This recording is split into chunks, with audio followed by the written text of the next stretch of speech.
but I don't want you people to first opportunity when we're still in school to have people that encourage us, to have a company like Readers Africa to encourage us to read more and more, to get more information. So me, I would encourage you as a person that reading is part of life. You can't stop reading. You can't stop getting to know more information. As even right now, this side, outside school, we keep on reading to get more information to help us run whatever we are running. So I want to encourage you people to read more, to look for more information, look for more ways of reading, more ways of getting information. You need to be informed. Nowadays, examinations are not only set according to what you have in school or what you have in classes, but whenever you keep on reading more, whenever you keep on looking for more information, you're going to be able to answer and be able to tackle any question you are being given to. So I would encourage you to go back outside there and crunch on our products. Our products are of high quality, and we make sure that we always keep our quality because we value our customer and we want to give value to the customer's money. So all our products have been supplied in every supermarket right now. I think in most of the schools here, we've been able to supply our products in your canteens, right? So enjoy as you listen to the different speakers, and thank you very much. We wish you the best. And if you always need to test the difference, if you always have an idea of crunching on any snack, always choose Sam's. You will test the difference. Thank you very much. Thank you so much. I was there eyeing, thinking that I may not get, but someone said this is mine. It could probably be all these mine. So we'll only take a question quickly so we know. Students, in your canteens, we are coming. So I only take 2 questions, short ones. I hope these ones are business questions. They don't need explanations, right? So let's try to be quick. I'll take one here, and then show a hand of a student somewhere. Is that lady there? Okay? Only those 2, and then we'll proceed. Please do good to do the cha-cha-cha-cha-cha now, all right? During time for sons. So that the next will be only eating. As communicators, we know how much that can be an interference. Let's have questions.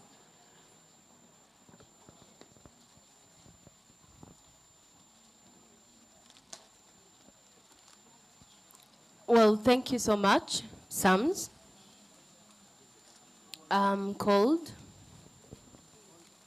Bashir. Thank you. So, you're representing the company called Sams, right? I'm happy to see you here. And also requesting I'm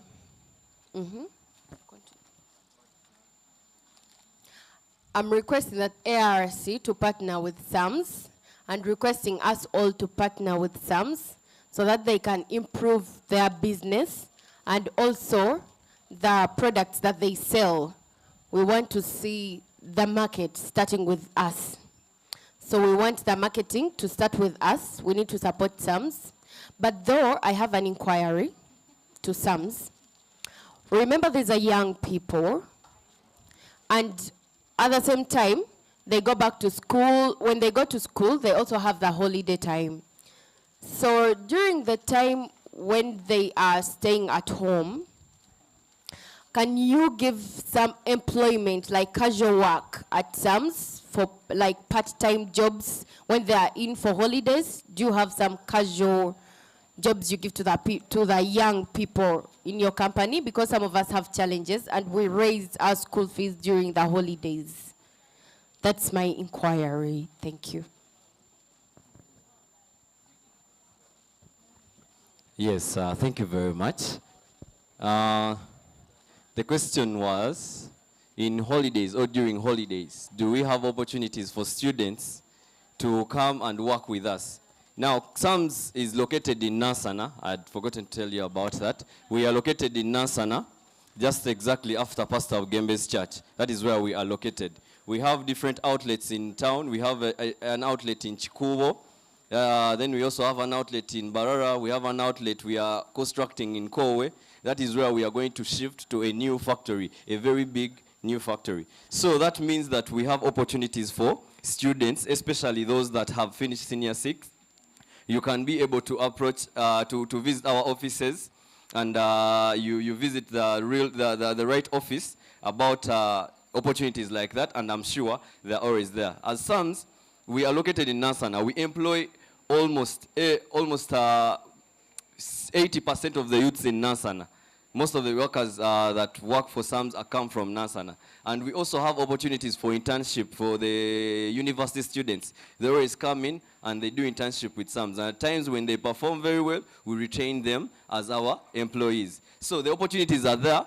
When you get time during holidays, you can visit our office in Nasana, just exactly after Pastor Gembe's church. And you visit the right office, and I'm sure the opportunities will be given to you. Thank you very much. A good afternoon. My name is Sanya Hannah. I'm from Code High School. And my question is, the songs are really nice and I really love them. I'm addicted to them, but the problem is they are little. So as I'm speaking for all the children here and those who are addicted to these songs that are little, why are they little, honestly? That is a very good question.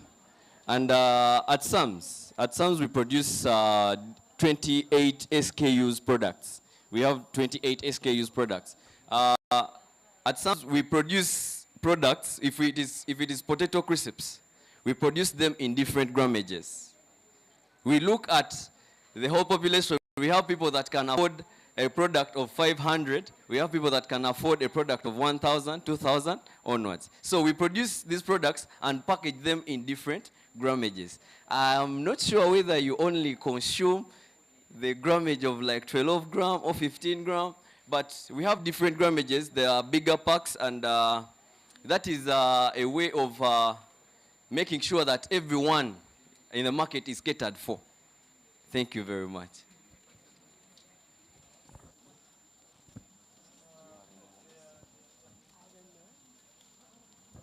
Yes, I think that is all. Thank you very much. And please keep supporting SAMS. And we are also going to assure you that whenever Readers Africa approaches SAMS, and it is for a good cause like this one, we are going to be able to partner up with Readers Africa. And another thing, there are tickets they are selling. And as SAMS, we are going to offer gift hampers for people that are going to be able to win those tickets. Thank you very much. Your name, sir? We didn't. My name is Tawalamle Enoch Kutesa Moses, Marketing Executive, SAMS Food Industries.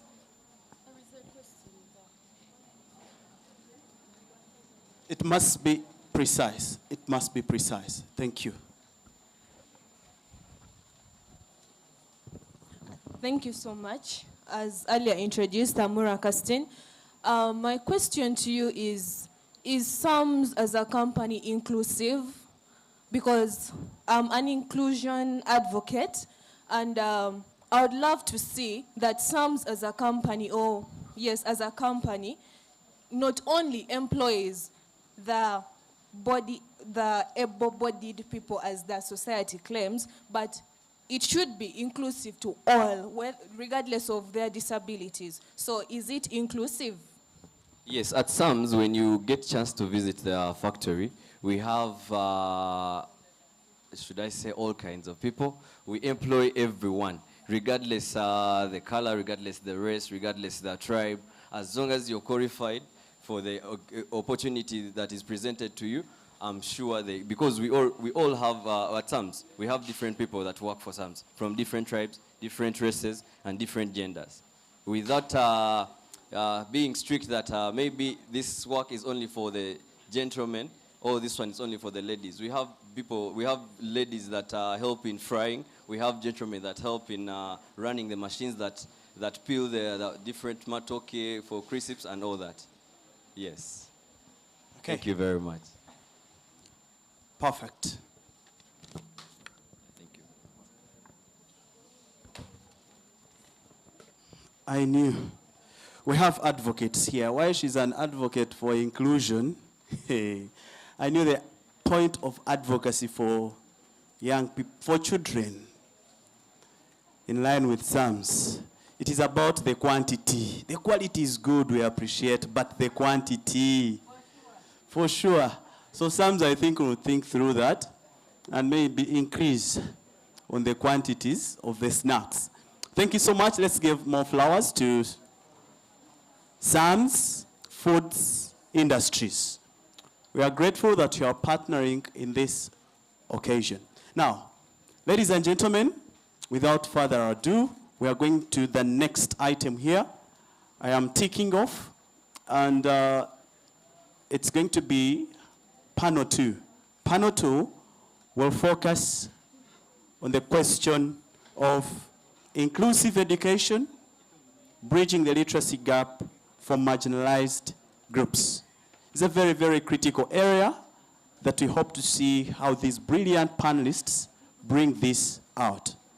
I want to request that we try to regulate our movement near or close to cameras, or be aware while moving, so that we do not interrupt those that are streaming online. As of now, we are streaming live on YouTube, ngtv, the hashtag on Twitter and other social media platforms is ARC23. No space, no nothing. All right? Let's move the gospel. Thank you. We continue to appreciate our partners. HiPipo, HiPipo, we are HiPipo. Let's give it up for HiPipo. We are still comfortable. Really, that numbers are, the house is full, but we are still comfortable. We also want to thank ESI, Erudite Scholars Initiative. They are also partners. We welcome you. We also need to recognize Serafina Foundation. They focus on education for people with disabilities. Serafina Foundation, we are very grateful that you're partnering.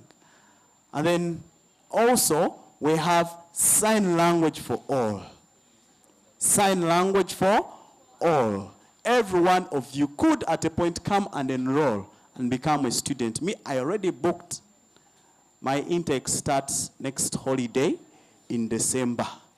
I am ready, and every one of us could go. It could be an added advantage to you as an individual.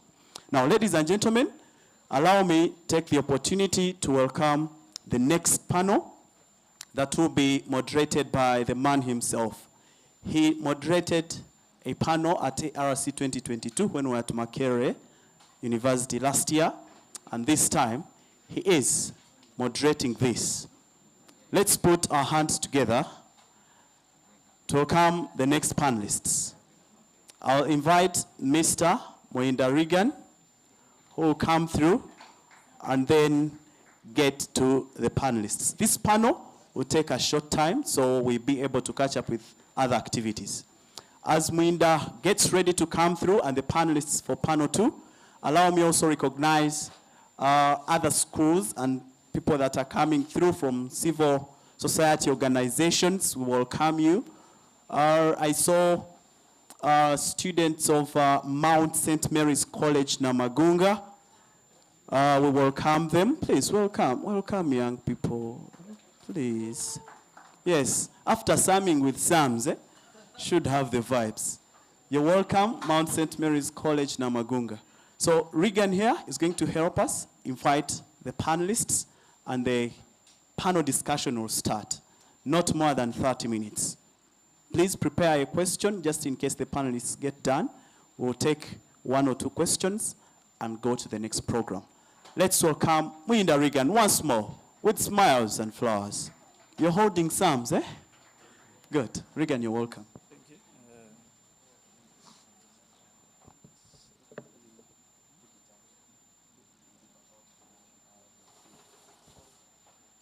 Thank you very much, the MC. Thank you, ARC 23. Yes, my name is Moinda Regan, I host the Africa Unplugged series, and I'll be your moderator for this panel discussion. On the panel, we shall have Mr. Sam Ogwal. Mr. Sam Ogwal, please come forward. Sorry, Alex Ogwal.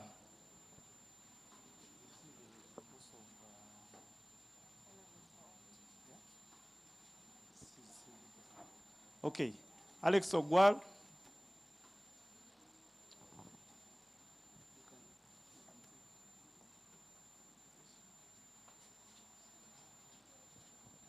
All right, where is Cohen's? Cohen's.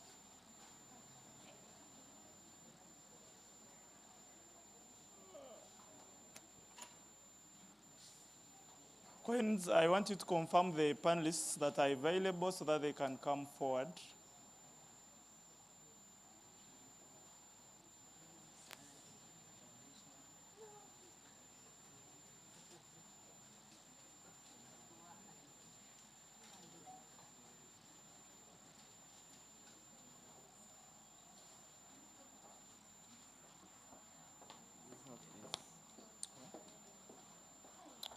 Okay, we have Joan. We have Joan Mugaba. We have Sarafina Anena. And then we have Shamim Mirembe. Okay, so a few ground rules. The panel, we shall first have a panel discussion. So it's going to first basically be the moderator and the panel interacting for the first 30 minutes or so. And then afterwards, we shall come to the audience. Thank you. I encourage you guys to note down the questions, note down your submissions, comments, and then we shall be able to address them after the first 30 minutes between the panel and the moderator. All right. So,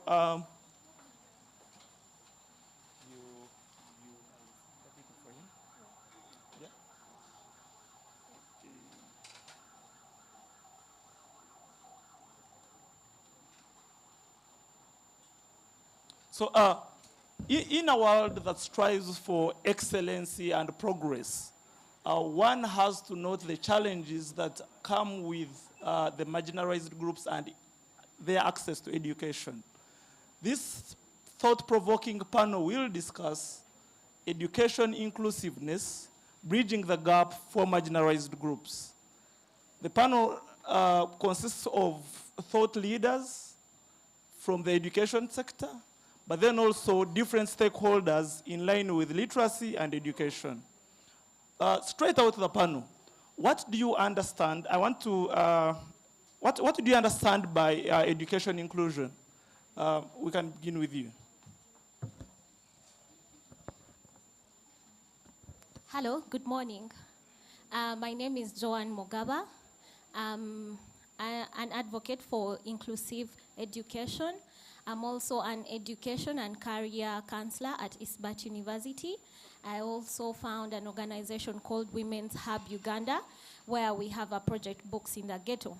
So when I go straight to the question that is being asked, what I understand by inclusive education. This is an education that caters for all. It doesn't matter your ability, it doesn't matter where you're suited, but it is an education that caters for you to come out best than you were before you took such an education. Over to you.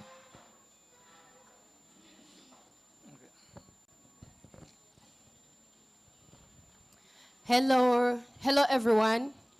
Good morning, good afternoon, ladies and gentlemen. My name is Ogwal Alex, and I'm the founder of an organization called Sign Language for All. And to my understanding of the word inclusion or inclusiveness, it means a group that is marginalized. Sorry, a majority of group is being cared for, and the minority is also being cared for. So it means, to me, simply that's what it means. The majority and minority all being taken care of. Okay. Could they have the microphone?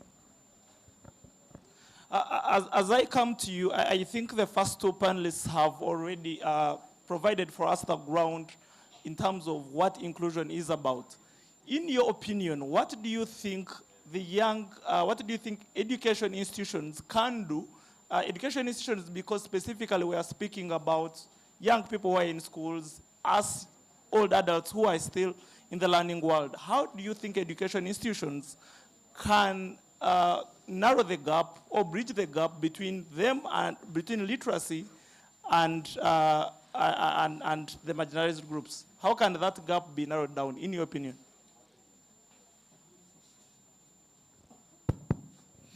I'm wondering if I've understood you very well. Good morning, everybody. Hello. Hi.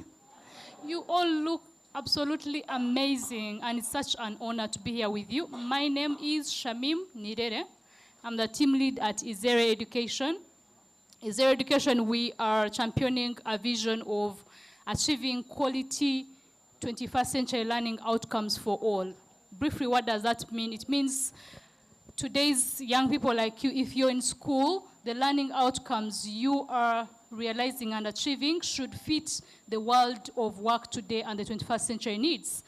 If there's need for digital skills, you should be competent in that as you study. If there's need for creativity, critical thinking, problem solving, communication, you should achieve that in your classroom every day. That's what we do. We do that through an online academy called Izere Academy. We do that also through working with schools and setting up innovation spaces in communities. We so far have 30 maker and innovation spaces across Uganda. And young people like you have amazing ideas that need to be brought to reality. What can education institutions do to include marginalized children?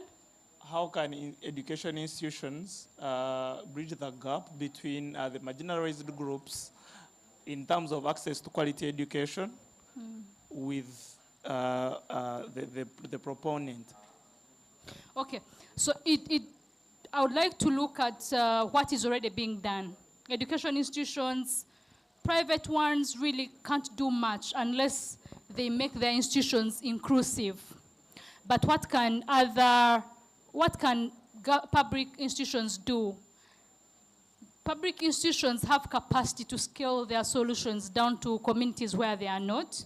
I come from an underserved community. I come from a place called Chihihi in Kanungu. Someone from Kanungu? Yeah, hi. What have we done? We have schools there. We have schools in sub-counties, and they are really pushing even to the marginalized communities.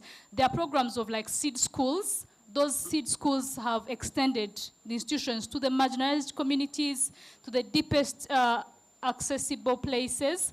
I could say really institutions can only do so much, because if it is someone's initiative, how are they going to scale? Institutions which are using technology could maybe do so much. For example, if there's a school like yours, which school is that? Mary Hill? What? Namagunga. For example, if they have a learning platform that is technology enabled, they can access it maybe in my home area on just technology or on a mobile phone.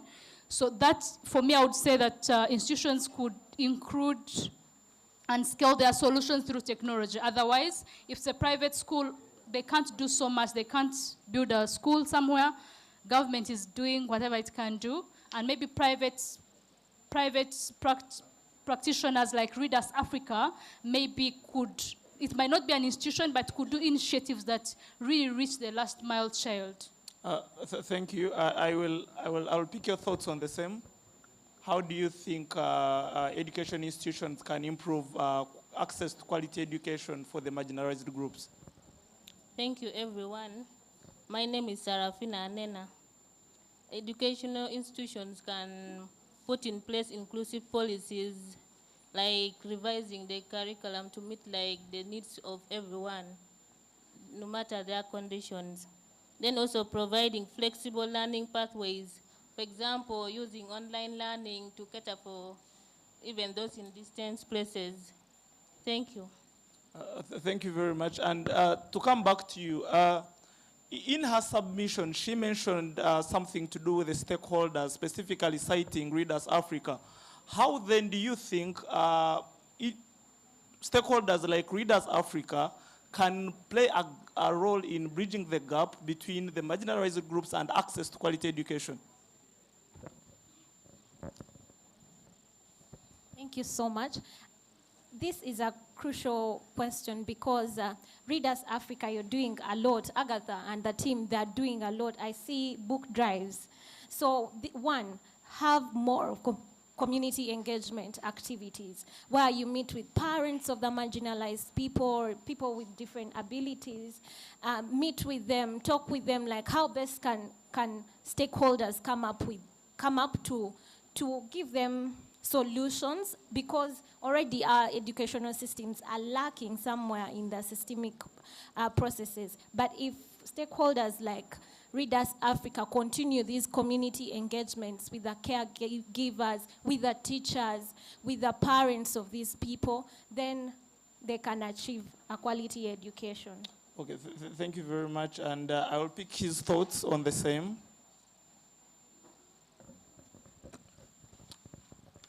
How initiatives like Readers Africa can help in bridging the gap.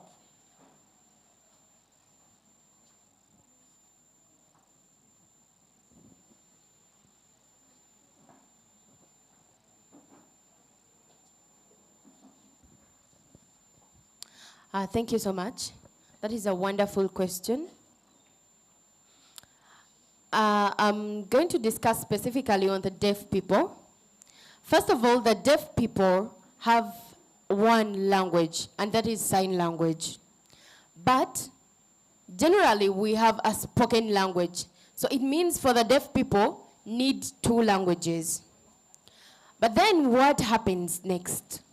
The deaf have only one language, but the general world has the spoken too. So I see all the information in the books, they have the spoken language, and that is English. That is why English used for writing is not similar with the sign language grammar to say.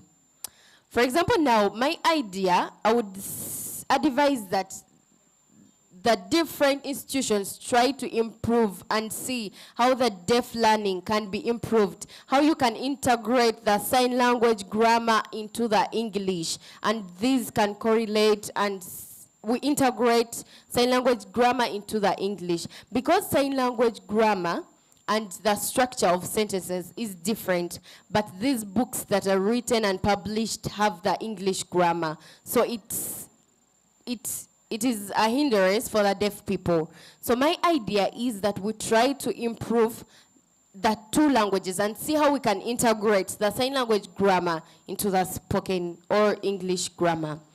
Secondly, my other opinion would be that we must have accessible ways. For example, the books, we need to try and see how we can interpret them into sign language. Maybe have signed videos for these books so that the deaf people can easily understand this information. Maybe through poems or the songs that are written, we have them written in sign language. And so this helps the deaf children or the deaf people to understand. But this is a serious issue, by the way. The deaf out there do not know how to read. And so when we try to see how we can partner with different organizations, Read Africa, we help the deaf be able to perceive the information. Still on him, that's a very thought-provoking submission and an emotional one, for that matter. What could be some of the stumbling blocks, and who could address them in that regard of having literature interpreted the other way?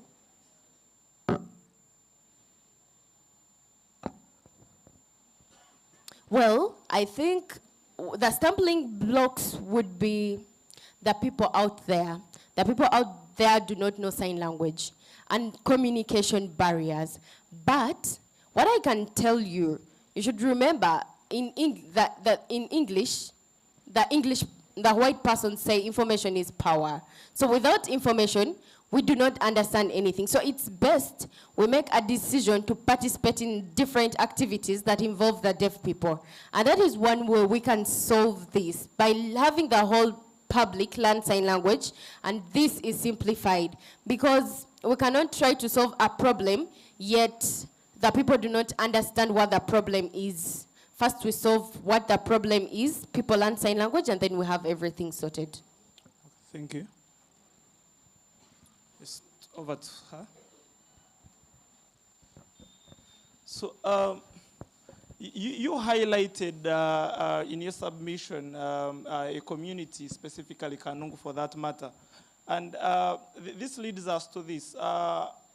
Community engagements and partnerships, where do they come in bridging the gap in terms of access to quality education? Thank you very much. Any intervention to be successful, I would encourage it to be community-led and community-driven and community-owned. Instead of looking, if it is a tree and we look at the tree tops, if you ignore the grassroots, you're really not doing so much. It's not sustainable. I'll give an example. In fact, the spaces where we've set up the innovation spaces, Kanungu is not even on board yet. I'll give an example of a deep village, say in Opuk, in Oyam, or Koro in Omoro, where we've set up. Those people, those are their children. The children are of that community. When you see children in school who are 9, 10, 13 years in primary 2 and they are struggling with reading and they don't have books, it's not because the community can't afford books, but sometimes they do not attach so much value. And some communities where we come from, deep in fat-rich communities, the children are they're not on their own per se, but education is not so, it's not given so much priority. The way in Kampala you look at your child, you're taking them to school, you're doing homework with them. So what we have done, and from the lessons learned, is that when we come to set up, we don't set up until we engage the community for like 3 months. We sit in meetings with the LC and we have conversations about education. We first educate people the importance of education, what life-changing opportunities can their children get with education. Until people start giving you solutions themselves, they will start telling you, okay, by the way, I've not been buying books for my child, but I'll buy. By the way, I could even contribute. If there's a teacher who can support these children over the holidays so that they can improve their reading, we can mobilize money and the trainer will come. So as a result, these communities have shown so much resilience. They've set up literacy centers, which is just a small structure. Someone gives up their land and says, you come and set up here.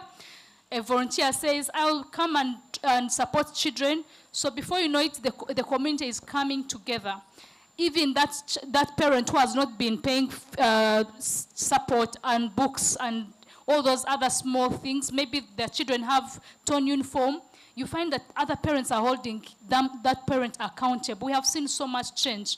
The teacher's absenteeism has changed in communities where the mother who goes to the garden is concerned why the teacher is not at school yet. If I'm to interject, when you talk about teacher absenteeism, many attribute it to financial factors. And these financial factors have stakeholders beyond our community initiatives, stakeholders like the government. Where do they come in? You see, we have to hold certain people accountable. We have to show that we demand you to do your job. And then also if there's a head teacher, and I'm speaking from the perspective of villages, because these people will not be in offices. But when they see that the community is engaged, even the leadership, because they are the same people in the community, the councillors are in the community, the people who are like inspectors are in the community, the people who sit on some meetings of education in that sub-county are in the community. So when they see that the community is really active, they are held accountable. And actually, we get these people to question their leaders. You petition your LC to ask the councillor to ask that in the council meeting, why are our children going to school early and the teacher is coming later? So I've seen that even as leadership come in, the community holds that leadership, the leaders really accountable. accountable. Thank you. Over to her. I will pick your thoughts on the same. How do you think community partnerships and engagements can help in access to quality education to the marginalized people? Okay, partnership is very important because like the community needs their mindset about like, for example, taking children with disability to school needs to be changed. Like organizations should come together with the local leaders to teach community that it is also important to take a child with disability to school because their mindset is still very poor. Thank you. Still on you, mindset change. How broad is that? It sounds ambiguous because mindset change can be translated in very many aspects. Clearly, contextualize it to access to quality education. Like, for example, like community members think it is a wastage of resources to take a child with disability to school. Like if they go to school, they cannot perform, they cannot become better people in future, like things like that. So their mindset needs to be changed about that. Oh, okay, thank you very much. Yes, to her, as the microphone comes this side. Yes, now we cannot have such discussions and not bring in elements of technological advancement because for the first time I think for the first time in our lifetime, the world is now more interconnected than ever before. Yeah. How do you think technological advancements like social media can play a role in easing access to quality education for the marginalized groups? Thank you very much. There's a lot that can be done. I'll just give an example of my friend, Stella Maris, who does WhatsApp tutoring. She tutors on WhatsApp, and she has learners across the globe, from the UK, from West Africa, and from East Africa. And it's on WhatsApp. This, if I remember well, ARC, it was initiated in COVID, and it was on social media, right? And people participated across Africa. So I always want to say that we start with where we are and what we have. For you, what do you have? What can you use? Can you use your voice? We all have voices. What can you add a voice on the need of literacy development, using your social media platforms? And also, can we include young people to create content so that the social media platforms can also benefit them? I would like to add on something that today technology is not the future, really. Maybe it was our future, but it's not the future for these people. They can navigate a smartphone better than ourselves. My 10-year-old can navigate the smart TV more than myself. So it's not their future, it's their world. They're younger than 3D TV. Teaching them technology and bringing it to them is not us doing them a favor. It is what they need, because the world today has been leveled by technology, and especially they can get so many, for example, jobs in social media, people handling content, social media content, yet we still say our young people don't have jobs, you get. These young people, maybe average of senior 3, senior 2, they do creative writing in English paper 1, paper 2, is paper 1, yeah? You write creative stories, but you do them just for your neighbor. But imagine how much storytelling we need now, digitally, content creation, selling. If you can sell to me something through the power of words, there's so much money on that. So we begin right from the early years and use those tools to advance. Let children share their stories. We listen to them, we give them feedback. It's as simple as connecting. If you're a teacher, you connect with a teacher on WhatsApp in Namagunga, and you're teaching in Mbarara, and the teacher from Namagunga can visit your classroom on WhatsApp, and we can achieve so much just using those social media tools. Yes, still on you. When you talk about social media tools, accessibility in terms of smartphones, laptops, and the whatnots, specifically because of the sensitivity, of the sensitiveness of the group we are talking about, the marginalized groups where we have young people in rural communities, things like internet access, affordability, still come in play. How then would we address that so that they are also able to access such platforms? Do you know that even the deepest village, we might not have electricity, but we have smartphones? There's that young person with a smartphone. Yeah? There's that young person who is the go-to person in the village. At least I come from a village, I know that. We do not have on-grid power, we charge from town, but people have smartphones. So this is what I propose, and this is the low-hanging fruit for us, that can we put smartphones in the hands of primary teachers in public schools in the village, right? Can we zero rate? Actually, MTN and Airtel in COVID, they were petitioned to zero rate education content. So if you have an edtech platform that gives content to learners, you walk to MTN or Airtel and send them your platform, they will zero rate it and someone can access it without internet. So this is what I suggest, that on the village we can identify like 2 people. Champions are always there. Young people, they don't have jobs, maybe they are in their vacation. Even parents have smartphones, and we ask them, can you volunteer 2 hours of your smartphone every say weekend, and your children can be around. Let's go to a place like in a town. Honorable Innocent, he will give a keynote. Honorable Innocent always says there are so many things we can do. If just using the community leadership, there are people who are leaders. They are not leaders per se, but they are influencers. They are the ones telling people about football. They have the fixtures. They are even writing Kapapula, right? But we can engage them to be education champions. And through them, we shall send them content from different schools, and they will give it to the children in their environment. So let's use the people down. We have young people willing to work, willing to volunteer. So initiatives like Readers Africa identify just 3 volunteers in every village. It's a big shot, but start with a few villages and ask them, just lend us 2 hours. Maybe we give them data and the hours they can share with the children in those communities. I believe there's a lot that we can achieve. Thank you. Thank you very much. We have just been joined by one of our other panelists for today. And she will introduce herself as a question comes to her. For now, we continue with him. You pass over the microphone. Okay, thank you. Yes, on the same, how do you think social media and technological advancements can ease access to education for the marginalized groups?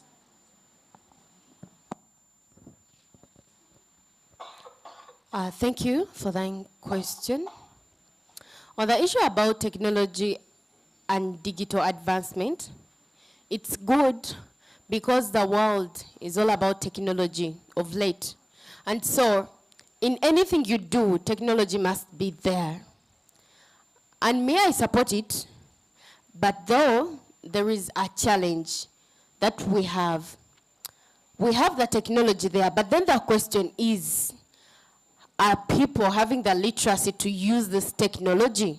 Yes, I have the smartphone, but then from morning to evening, I spend time on WhatsApp, Facebook, TikTok, but I'm not using it for maybe reading or any meaningful reason. So people are not empowered on how to use this technology. So to me, I think organizations and partners can try to teach or train people on how to use this technology, because people are ignorant at the moment. And sometimes people, maybe you might be having a vehicle, but you do not know how to drive it. So it's the same thing with technology. If you cannot use it, so it's hard to benefit from the technology. That's all I would say. Thank you. Okay, she has a compliment on that. Okay, thank you very much. I totally agree with you, but I would like to speak to young people who are in this room. Who doesn't know how to navigate a smartphone? Let me stand, I might be missing some hands. Anybody? You know how to navigate these smartphones better than even the owners, right?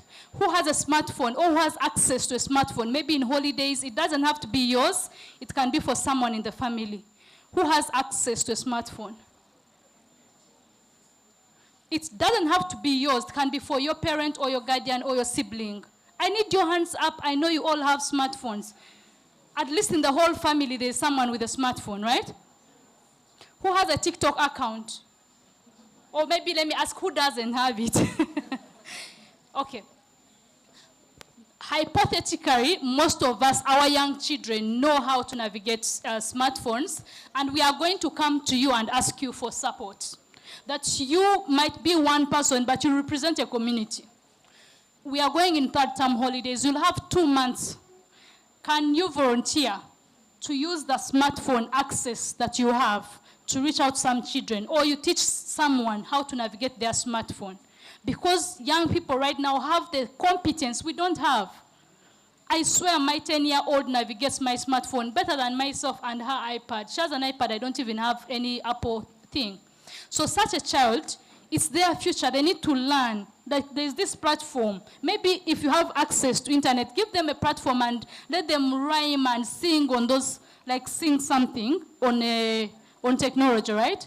You teach them. Can you teach us? Can you teach your parents? Because they have smartphones. Can you teach your relatives in the villages who come from disadvantaged homes? When you go for Christmas, can you take it upon yourself to say, I want to use this smartphone to teach someone in my village how they navigate, how they shoot a video, how they edit it maybe, or how share what you know with the world? Because today's world, we are not going to wait for anybody to teach us. We are going to teach ourselves, because we are in an era that demands you to learn on your own. Even us are upskilling. So don't wait to first finish university and say, oh, we are not taught these things. Teach yourself today. When you're 15 years right now, ask yourself, what does a 15-year-old know in China, in Japan, in the US? Try to compete on that level, not with a classmate in your class. And when you've reached somewhere, carry 3 people from your village, not from Kampala, or from your deepest village, your grandmother's village. That is how we are going to solve some of these problems, because we don't have the infrastructure and capacity to solve a lot of our issues in education. But we are going to be solution thinkers nonetheless. I thank you for that time. It wasn't my time. Oh, sure, thank you. Over to her on the same. I really want to base on the previous speakers, what they said. For example, I'm happy to sit on such a panel where people I work with, say, for example, Goretti, Alex Ogwal, and Sarafina. I'm a communications chairperson for YALI for 2023 to 2025. And when this question came in, I'm like, we have lived examples. For when we organize activities in YALI, there's necessity and priority for us to have interpreters, sign interpreters. And as YALI, we are an inclusive community. But here comes, you have booked for a sign interpreter and they don't show up. And everyone is looking at you like, Zoan, you didn't do your job. So I'm bringing in this experience because this is something that has happened, and he was around, Alex Ogwal. And he's like, okay, no, we cannot leave the event. He pulled out his smartphone, and as people spoke, he got the information. So how are we, it goes to what he said. Let us tell people have access to smartphones, as Shamim said, but how are they using them? On these smartphones, there are exercises, pronunciation guides that help people, but do people out there know that these smartphones have that capability? So it is for us to go out there, preach the gospel of inclusion, and have everyone on board. Thank you very much. And to our new panelists, kindly introduce yourself, but then also, because of time, I will ask you a broad question. What do you think would be some of the barriers and challenges that in your belief, you believe that if they are addressed, then we have closed the literacy gap with the marginalized groups? Yeah. Okay. Thank you very much. I'm sorry I'm late, but it's not usually my habit.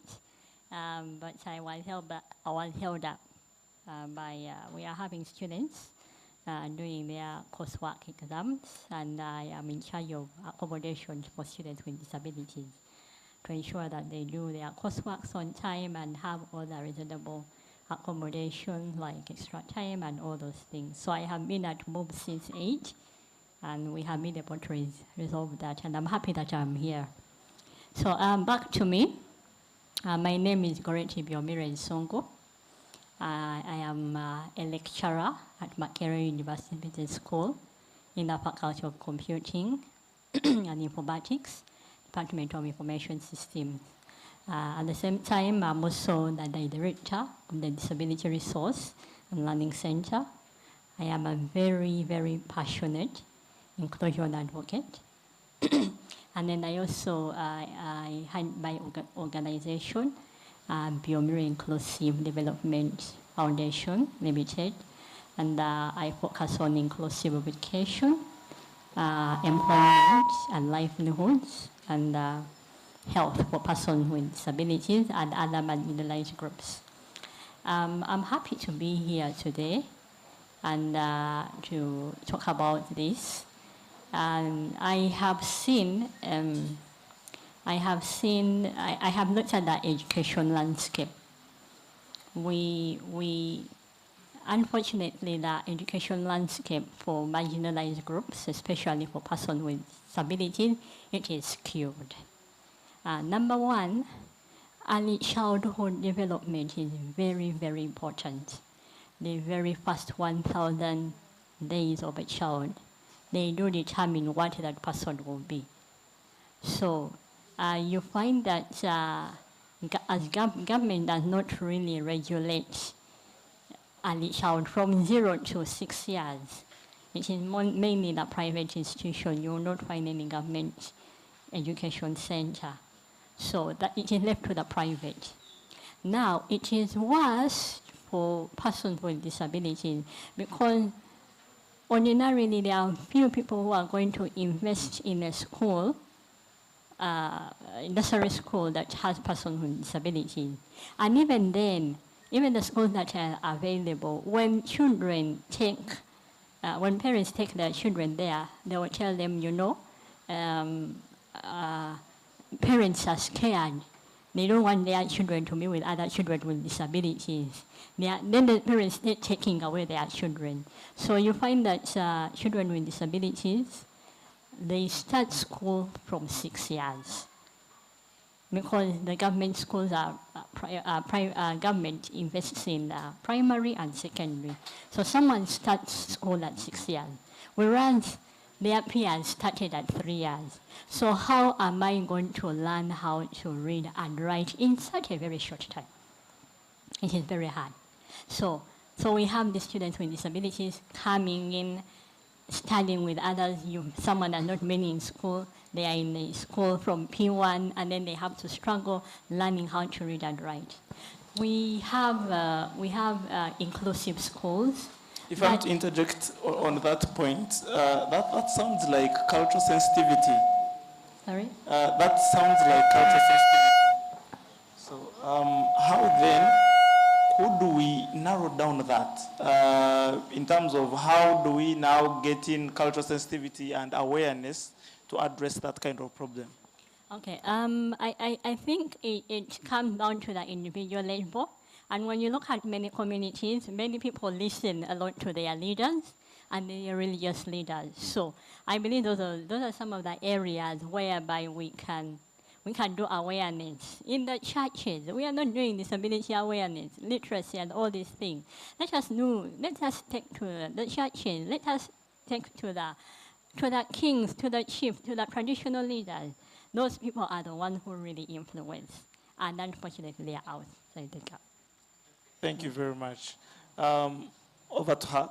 I think she had also in her submission raised something in that line, that our communities, how we perceive marginalized groups, is partly what the problem as to why we are where we are at today. So I want you to also speak to the same. How do you think cultural sensitivity and awareness could help in bridging the gap in terms of the access of education to the marginalized groups? Cultural sensitivity and awareness. Okay, for example, our cultures, they do not see anything positive about disability. So when for example, in school syllabus, when we are teaching about culture, to also make sure that we integrate disability inclusion in the syllabus, so that other people get to know about inclusion, about how to handle people with disability, both at schools and in the communities. Thank you. Constantly highlighted and mentioned your 10-year-old daughter, and she also talked about early childhood. How then, as a parent also, how then would we bring in the aspect of families and parents in bridging the gap in terms of access to quality education with the marginalized groups? The role of the parents.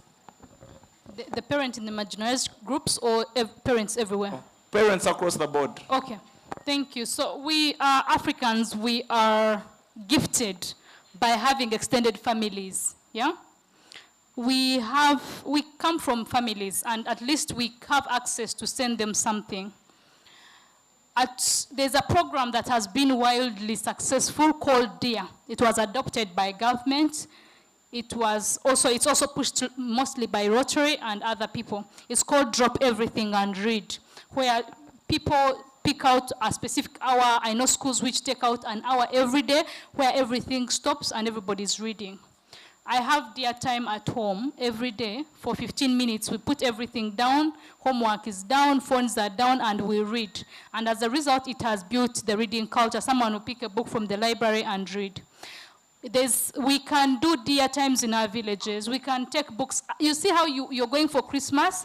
I talk about Christmas because I'm from the village. Christmas is when you see everybody from Kampala, right? That's when you see all your relatives from Kampala, from everywhere. As you pack things going to the village, you know how you're packing things and saying, this one I'm taking to the village, pack some books. When you reach there, have the culture of say, let's all read. Let me give a book to my auntie's child. Or if you see how we say, I have this brazier which no longer fits, let me give it to my cousin somewhere.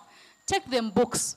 Naturally, as Africans, we don't read so much, not because we can't read, but our heritage and culture, we speak more.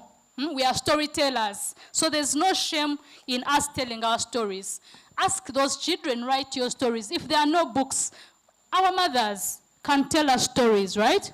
Ask children to write stories. Let them create their own storybooks. It doesn't have to be a fancy storybook, but it can be a storybook from a village in Oyam. It can be a storybook from a village in Karamoja. Or oral literature, we can write it down. So as a result, we are creating our resources. As a result, we are showing our children that they don't only have to consume stories, they can be part of creating the stories. And then, as a result, we are bringing families. We are saying, mothers, what you tell us the story. Mothers are creative with creating songs. Let them create a story, and then they ask the child, okay, draw for me. If there's a story about elephants and lions, we are neighboring Queen Elizabeth, so it's easy for us to have stories about lions because they come and eat our cows anyway.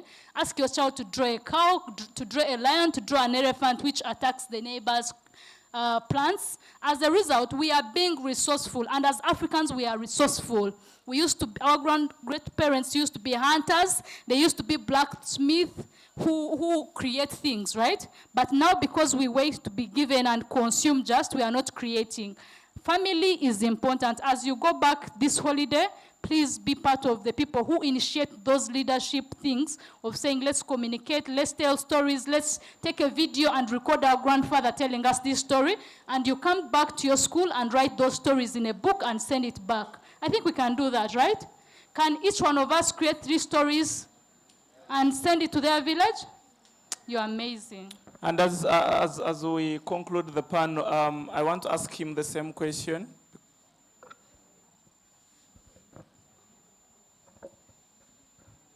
How can families play a role in the access to quality education for the marginalized groups?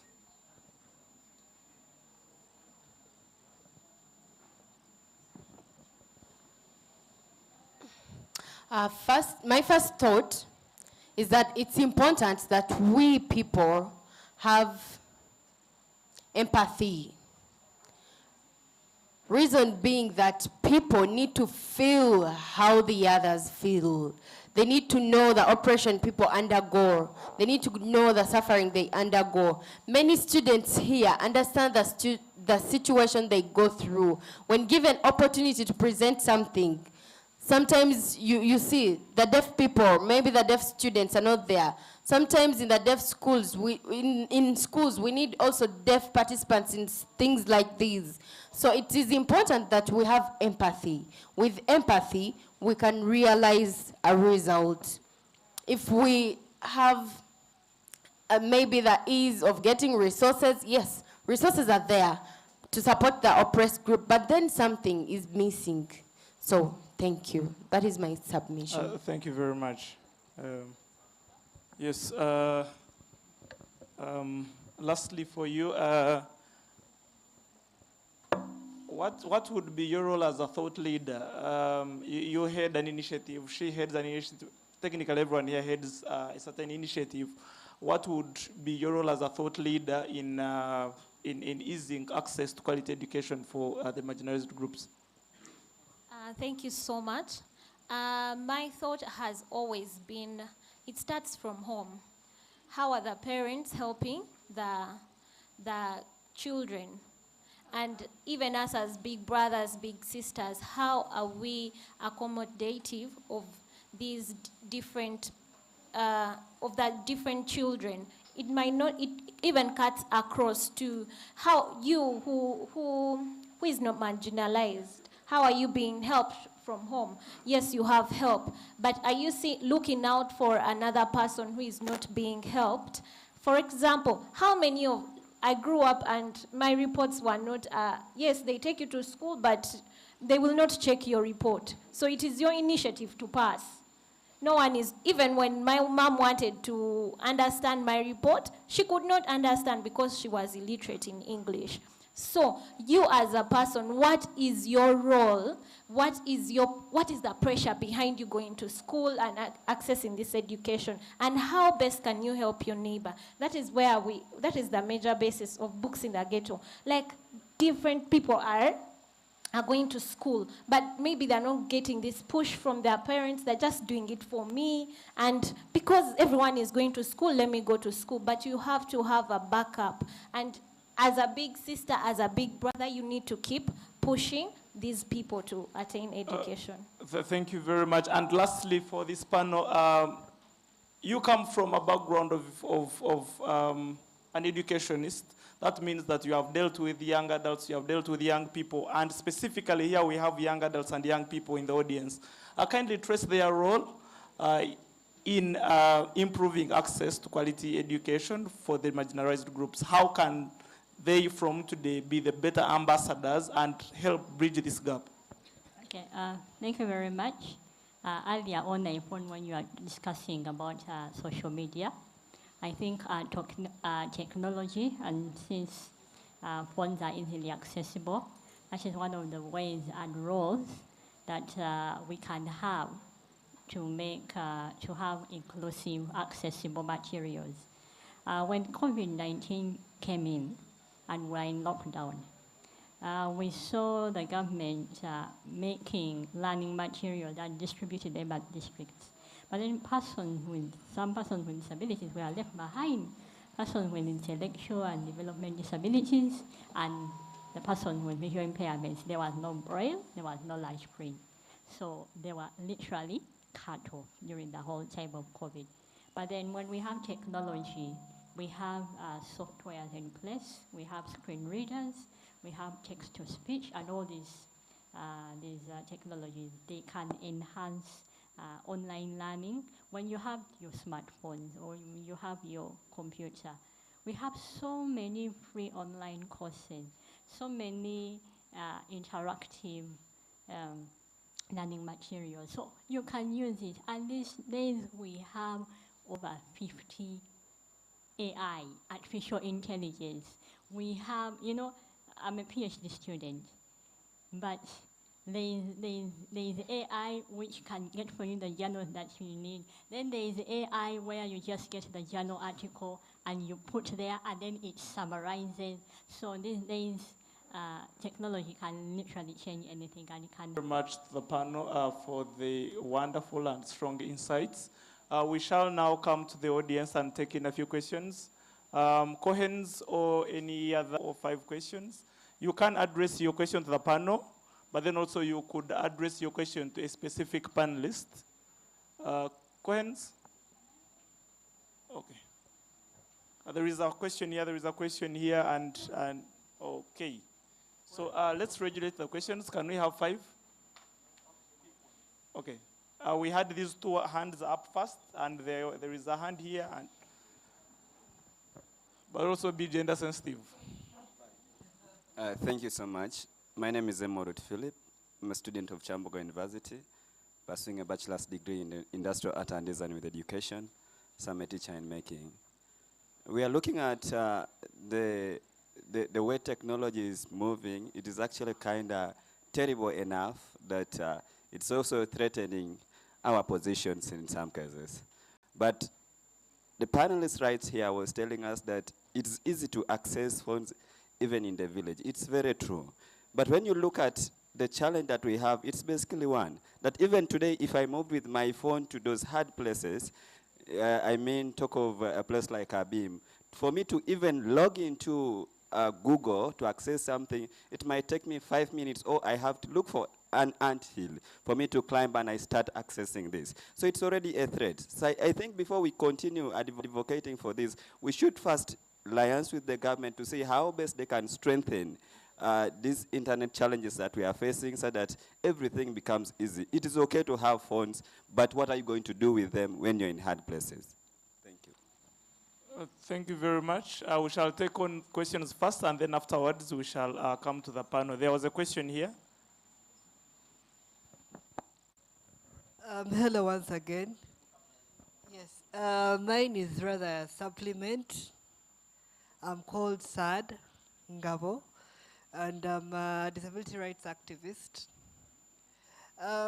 You realize that when we talk about education, most especially for persons with disability, expense comes in question.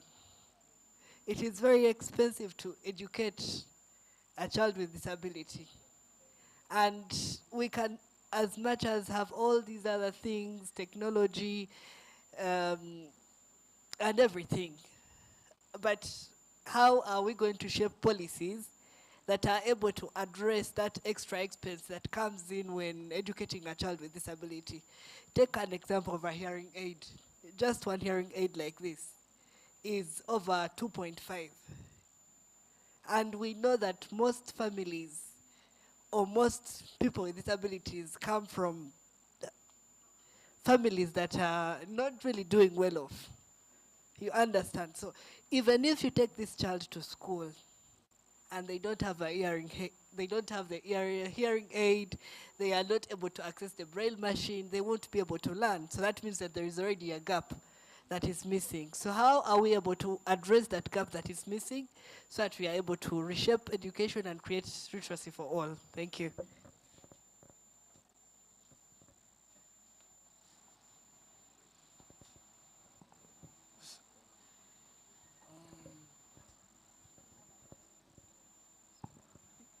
Go ahead, let's have 3 more.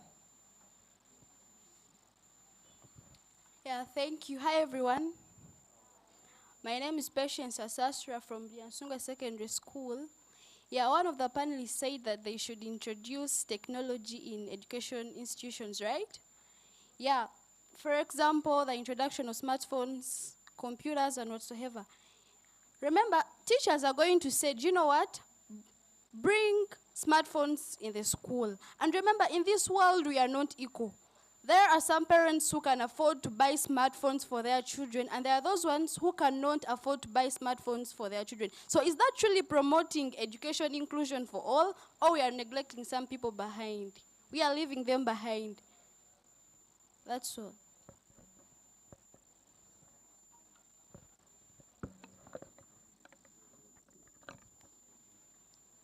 My name is Enda Blair from Ivana Secondary School. Well, my point here is the panelists have discussed the ways on how to solve this problem of education, but I'm looking at their solutions and how they can work. They are talking about educating the disabled people, the involvement of the young people, but I'm looking at this issue. In what environment are these people going to work in? Yes, this disabled person has acquired skills, but where is he going to apply them? to which people? I'm going to use an example of a tree. Yes, I will use these disabled people as tree tips. They are up there. They have acquired skills. Then use the teachers as the branches. But we are not looking at the soil in which they have grown. So if they come to the environment which is zero about their disability or which does not understand their aid, yes, we are sensitizing the community, calling the community gatherings, but we are not teaching them. What we are doing, it is adapting, but it is not solving the problem. The problem here is we should see that everyone understands and we live in a community that everyone is peaceful of, rather than teaching the people, half of the people, on how to live well, then negating the others. Then you are talking about the use of internet, of the technology. Yes, you are going to interact with someone in Kenya, you are in Koboko, West Nile, but you are forgetting your mother who is in the house. You see this thing? You are going to tell someone who is in Kenya, you are in Koboko, you are discussing your internet thing, but look at your mother who does not know the use of the internet. When she was 20 years, she was talking about the future, but now she's living in her future. Look at this. When we are talking about the young people getting involved in this, that's a project, and it was said by one of the panelists. But we should see this. The people are living already in their future. These are our parents. How can a parent help us? Look at the child whom we are trying to involve in this project.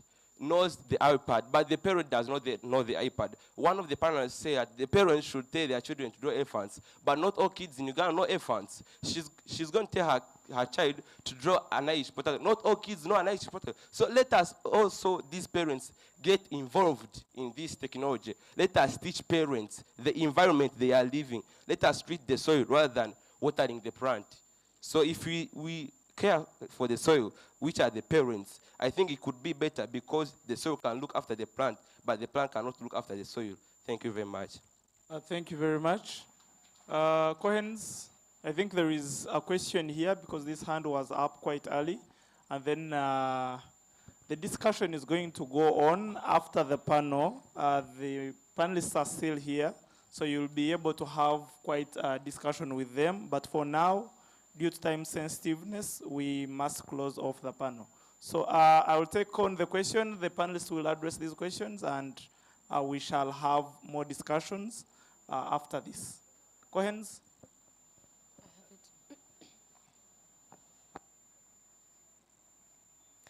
Thank you. Sorry, we have to switch because the deaf people here also have to see. Thank you so much, our panelists. So I only have a comment and a question. So I've heard you talk about inclusion. To me, I think inclusion is also, it also means people with disabilities, yes, they're already included and we see the inclusion. And then we have the refugees. This group is also in. And then we have girls. The girls are also marginalized in the villages. They are not given access to education. So I think inclusion is so broad. It's all about the marginalized people, all people.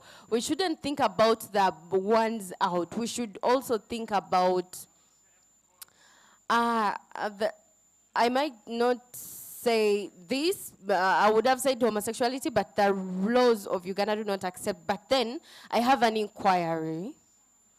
Some people in the villages cannot access digital or technological education. Many, because of their vulnerabilities, cannot access this, and many cannot read. And the government of Uganda, way back, said that they are going to buy each Ugandan a smartphone. Each Ugandan a smartphone. The government of Uganda promised that way back. I remember I read it in the newspaper. I read it, yes. So now, my question is, I think some organizations can partner with the government to make sure that each Ugandan gets the smartphone, like the students. And that's true. So now, which organizations do you think can partner with the government to make sure that these students get the smartphones that are going to be provided? And And also my humble request to you, because I know some people here have the experience, they've worked with organizations, and maybe can write some papers and some concepts and give to the government, because the government has the resources, yes, but then the organizations do not do this paperwork. So if we have organizations come up to do the paperwork, it would be of help. Thank you. Wow. The Ugandan government providing smartphones, okay. So now, can I have the microphone here? So, okay, I want to believe that our panel here has been writing down these questions. So we took 5 questions, and we are 5 panelists. So let us address each question one. He will pick a question, you will pick a question of your choice, and then the rest will also pick a question of their choice. And then we shall close off. Thank you very much. The gentleman from Chambogo, I'm answering you. Thank you so much for being here in the first place. First of all, technology is not a threat. It's a tool for you to leverage. If you're using your hand to draw a piece, I've seen an artist use their smartphone to project on the wall and they traced. You've seen that? It's what? No, it doesn't. It doesn't. You see, we cannot try to fight technology. We just have to leverage it. Why do you want to reinvent the wheel when the wheel is already there? If there is a tool for you to use to better your work, then use it, and there's no shame in that. Be comfortable with it, yeah? The thing you talked about, smartphone without network, and this is to the whole audience, I request you, let's be glass half full people. There are so many challenges in this country. We can think of the ideal, the Uganda we want, the ideal society where network is accessible, where smartphones are in the hands of every child, where every child has access to connectivity, but it's not the case. So what do we have, yeah? And how can we be solution thinkers? How do you find a solution? If there's no internet in your place, there's MTN getting money from your village. How do we petition that network company to say, we do not have connection in Koboko, come here? Yeah, because they're making money from the community. So let's speak, let's have a voice, let's be leaders in our communities and say, by the way, you tweet at MTN when you're at Chambogo and say, whenever I go back to my village, there's not good network in this place. And they'll respond. I promise you they will respond. So as we complain and see everything that is not working, what can we do? How can we use what we have to get where I want to go and support someone without necessarily saying, I don't have this, I don't have this, because we don't have so many things. And this government's priorities are elsewhere. And we have belief in young people like you that you're going to be the leaders in your villages. Leave Kampala, go to your villages and transform your villages with whatever you can do. If you can speak to that parent who doesn't know to use a smartphone, you can't really say that our parents are being left behind. What do we do? What do you do? Ask yourself, what should I do? Huh? Can I ask someone to have a smartphone and record audio if they can't write? You get it. If they can't write elephants or draw elephants, like you say, they are not in Queen Elizabeth. What do they know? Maybe they see something around their community. A child in Kalangala sees water. Why are you showing them elephants? You get it? So I need us to have the heart of people who provide solutions. And I know that if we work together, me and you and everybody in this room, we shall transform our communities. And don't wait to be 30 to solve those problems. You can be 15 and change your community. And I empower you to do that. Thank you so much. I request to leave. Okay, thank you. But I'll come back in like 30 minutes. Okay, sure. Thank you very much. Please take on a question of your choice. Okay, you can first take on one and then... Sad. Hi, Sad. Keep it as brief as possible. Yes, Sad, you asked how can we maneuver this challenge of the expenses that come with educating a child with a disability. I really hear you, and very many people have been asking this question, but what I believe, stakeholders, organizations, and activists like you, like everyone on this panel, we can come up with a process and then challenge some of our leaders. Like, why should a hearing aid be at 2.5? Why not having these aids taxes reduced or even come in freely. So it is a challenge, and maybe from my expert, we can come up from here saying, you know what, this is something that we can move in different grounds or even until the parliament, so that because we really hear that cry and are willing to go the mile, because it is really expensive to take a child to school. And when these things come in, they're really crippling, and the child most times has to drop out, which is not very okay. So, yeah, thank you. Thank you very much for addressing that question. Thank you very much. I'm addressing the gentleman over there. He said, where is the disabled people going to work despite getting the education? First of all, one of the reasons why people marginalize persons with disabilities is because they don't know, and you don't blame them. I'll give an example. In my schooling, I was in a traditional faith-based school from my primary and secondary. That is 7 years and 6 years. And in all that time, I never saw anyone with a disability in those schools.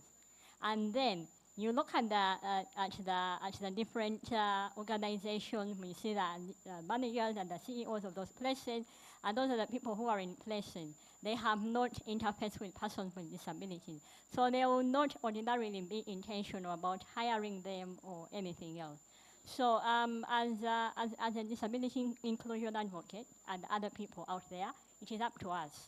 Yes, I have been able to try and make sure and meet people and tell them, you know what, persons with disabilities can work. Please give them a chance to scholarships to education.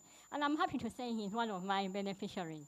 I went to MTN and I told them, well, you've been recruiting customer advisors, you have programs, change makers, but you don't have persons with disabilities. Can we have them on board? And then they agreed. And I believe more people will be on board. Even the same thing went to with Stanbic Bank. Well, can you please check on our students? And they have taken them on. And then we also having a program with GIZ. They have 400 staff, 100 staff with who are able-bodied. So it is up to us to really advocate and make sure that persons with disabilities can be given a chance and work in those places. Thank you. Thank you very much. Shall have one of the questions being addressed here, and then we shall have her lastly.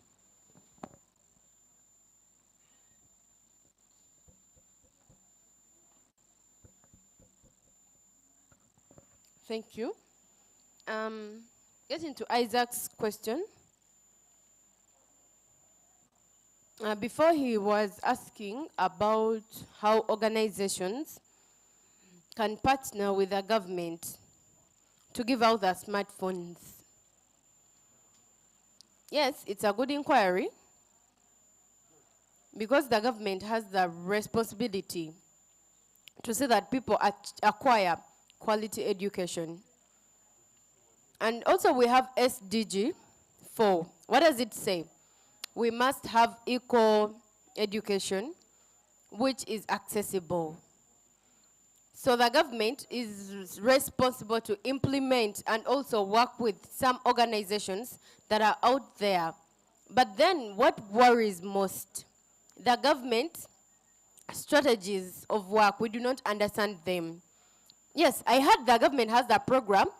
Yes, you see, when you hear that the program is done, but they do not involve the stakeholders and the people. So you're also aware that disability issue and marginalized group issues are so hard to understand. The people with blindness, visual impairments, the deaf, each disability has a different problem.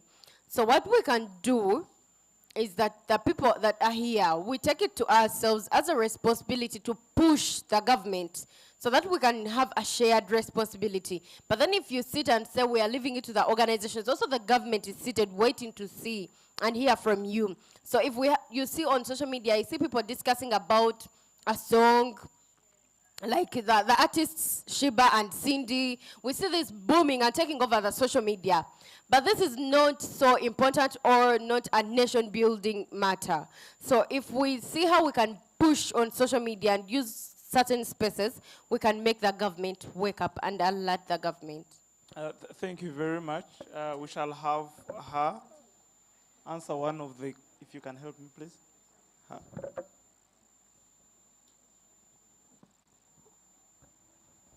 Okay, I'm also, like Isaac was talking about, other marginalized group left out, but we have different organizations handling issues of different marginalized groups. So for us, we are focusing on people with disabilities because we think we have the solutions to their problems, so no one is left behind. Thank you very much. Thank you very much, my panelists. Thank you very much to you for being an amazing audience. From me and the panel, it is a good afternoon. Over to you, Cohens.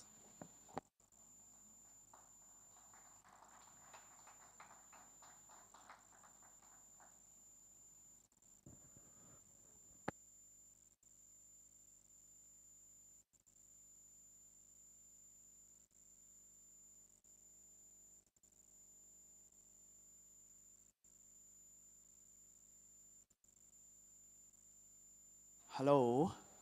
Hello? Hello? Hi?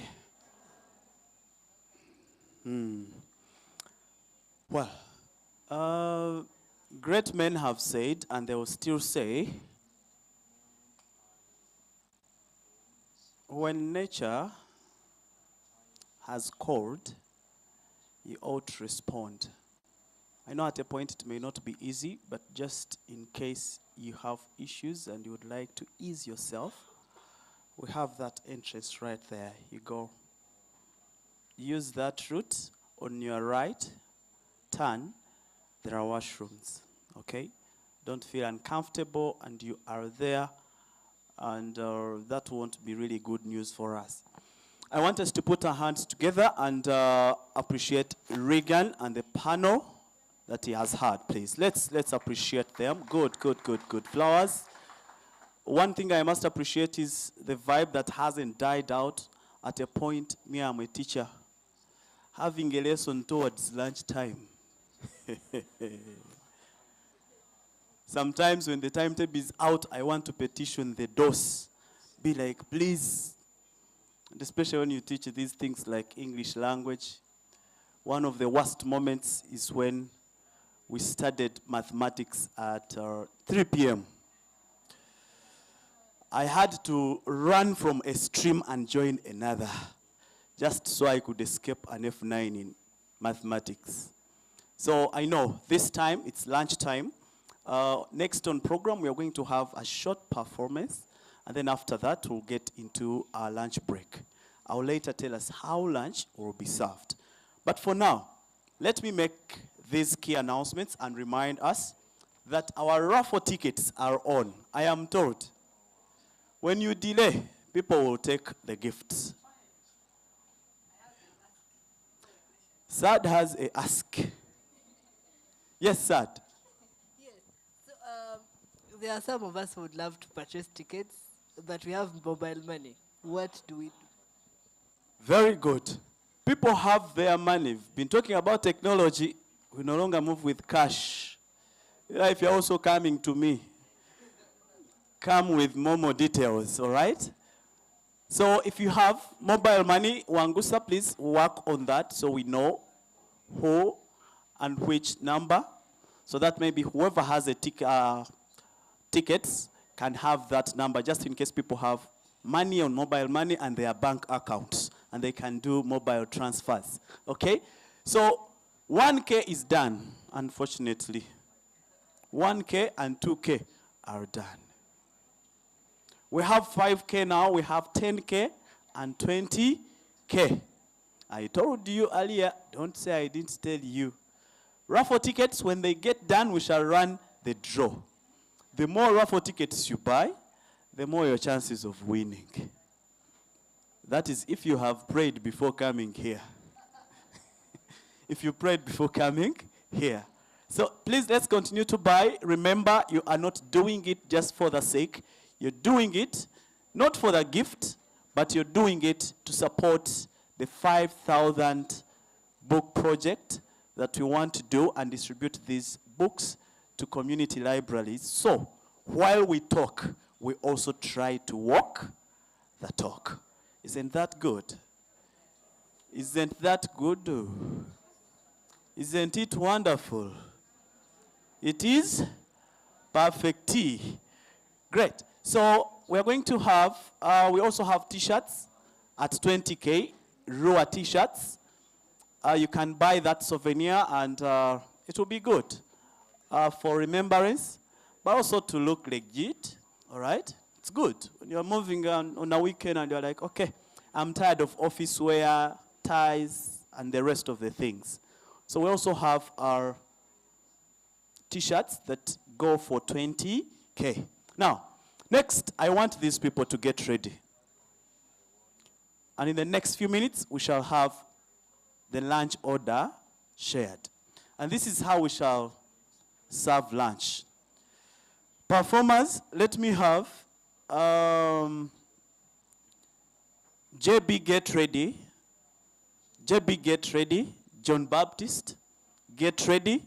So that after I announce here, you come on and exhibit that you have.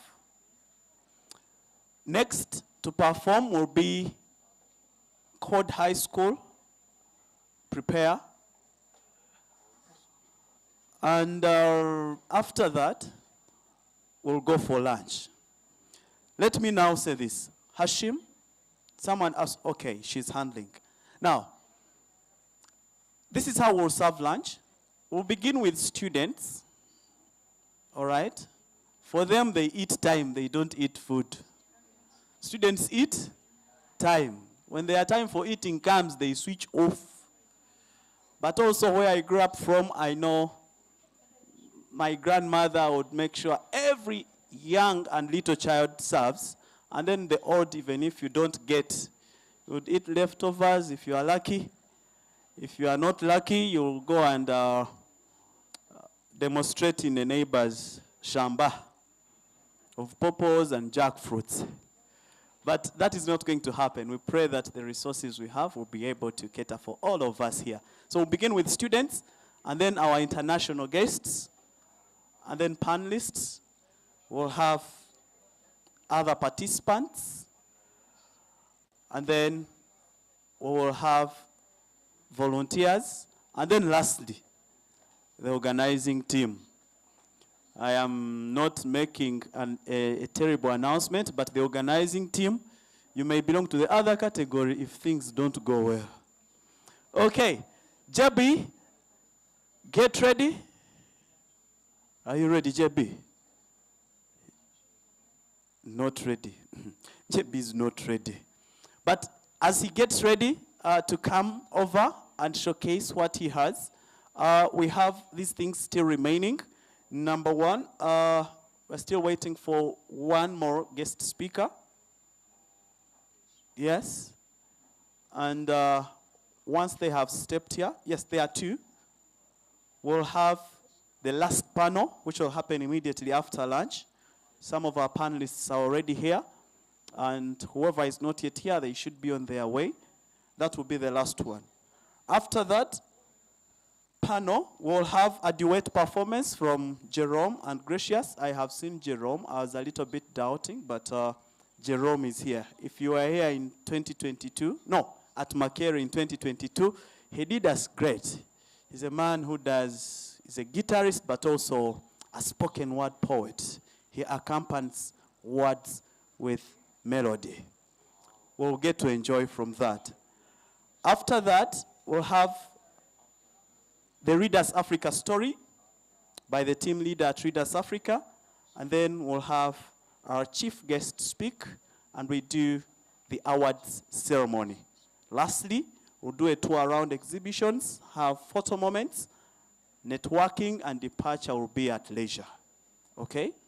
So I pray that in the next few minutes, we try to be as quick as we can.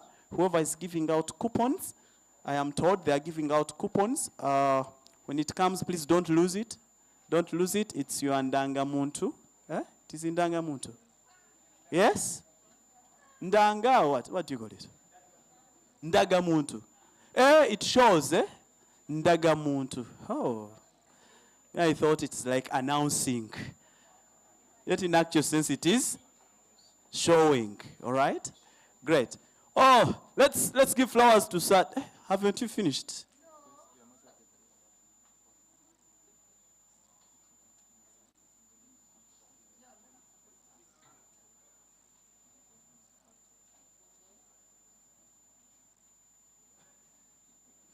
Okay, good. Sad, I am scared, but I am told the tickets are still there. I saw him with a huge bundle. They are still there. Well, the ones of 20, you finished them. Good. Thank you. So, performance, let's get ready. Yes? Okay. Let's get ready. When you get a coupon, I have been told, please smartly and gently move. You'll use that route because we have cameras here. And if you'll be passing here, try to bend a little bit, okay? So let's get ready for a performance. It will be a working performance. We shall not stop at a point completely. We'll continue with these activities, all right? Meanwhile, I want to still organize tertiary institutions that are here. Makerere University.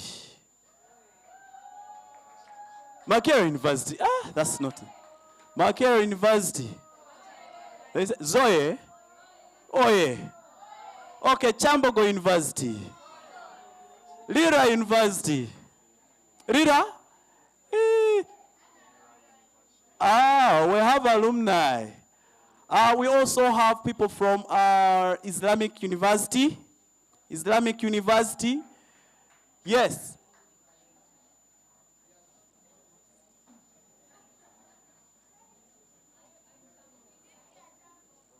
Hey, Chambogo. You didn't hear Chambogo? Okay, let me KYU.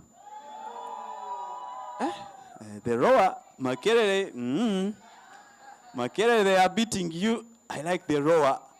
Again, no, you must pay for that. Buy raffle tickets. If you finish the ones for 20K, Makerere and Chambogo, then there is a gentleman there. You are from Makerere.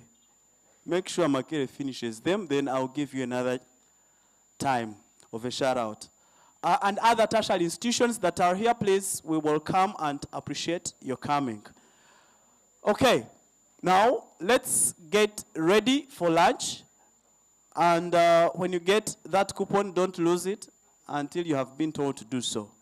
At this very point, allow me just give us a quick breather and breather. Meanwhile, as I catch some breath, and I'll let you know what will be happening just shortly. Meanwhile, Code High School, get ready. Performer from Code High School, get ready and come just in a second. Let's put our hands together and welcome Letitia Hope, Nanyanzi. Hey, please, lunch is here. Don't worry. Don't worry.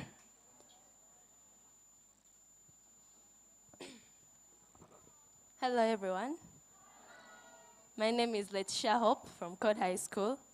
I'm going to present a poem about literacy.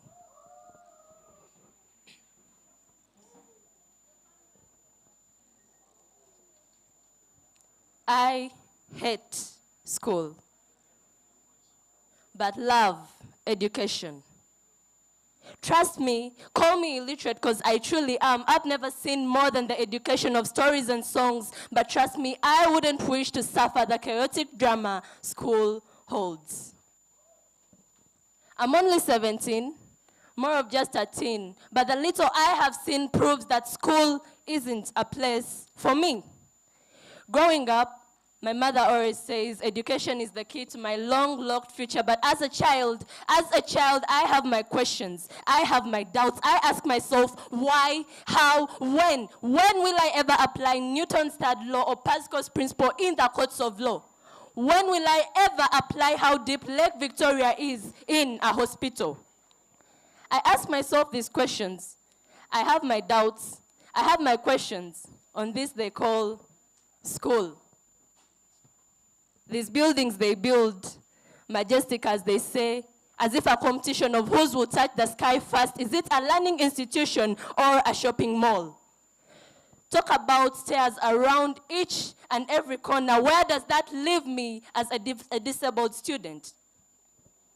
I pay tuition that amounts to maybe buying a whole state. Where does that leave me as a poor girl from the slums of Kampala? They say new curriculum. They say make research, but in a poor community, no computers, no laptops, no phones, no nothing. They tell me go make research. Is it really worth it? So I hate school. I hate school, but most definitely love education. I would do anything to acquire the future in my dreams. But is it really worth it? Is it worth me waking up earlier than early, maybe just too early for my age? Is it worth me carrying more than 20 bags on my backpack each and every day? Is it worth me studying half of my life with the hopes of getting a job in the future, only to realize that my knowledge is just as useless because jobs are set aside for a specific few? I'm only a child. I might be ignorant. But someone somewhere tell me, is it really worth it? Every time I think to myself, is it really worth it? I am fed up of school. I'm fed up of school. Every time I think of the little few things I do just because I have to be in school each and every day, and someone somewhere says it's only normal for a student to hate school, really, is it just normal for a student to hate school? Or the little confidence I'm meant to boast in a school is broken to tiny little pieces by a comment, maybe a grade, just because someone chose to tell me I cannot make it, I cannot go to the next level, I have an F. Really, who has the right to tell me what I can or cannot do? Who has the right to measure the level of my intelligence by what others can or cannot do? Who says we all have the same level of understanding? I'm only a child. I might be ignorant. So if what I say is wrong, I stand corrected.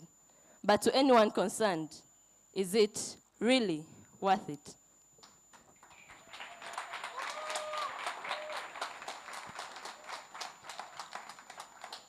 Please celebrate her. That's not how we celebrate young talent. Is it really worth it? Wanji? How many say it is worth it with yes? Is it really worth it? The nose, is it really worth it? So literally you are saying it is worth it. I got you covered. Okay. Thank you so much, Nanyan's Letitia Hope from Code High School.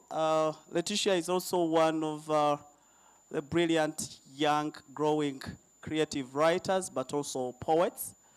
I think she has won quite a number of championships, but also, I think recently she was also published in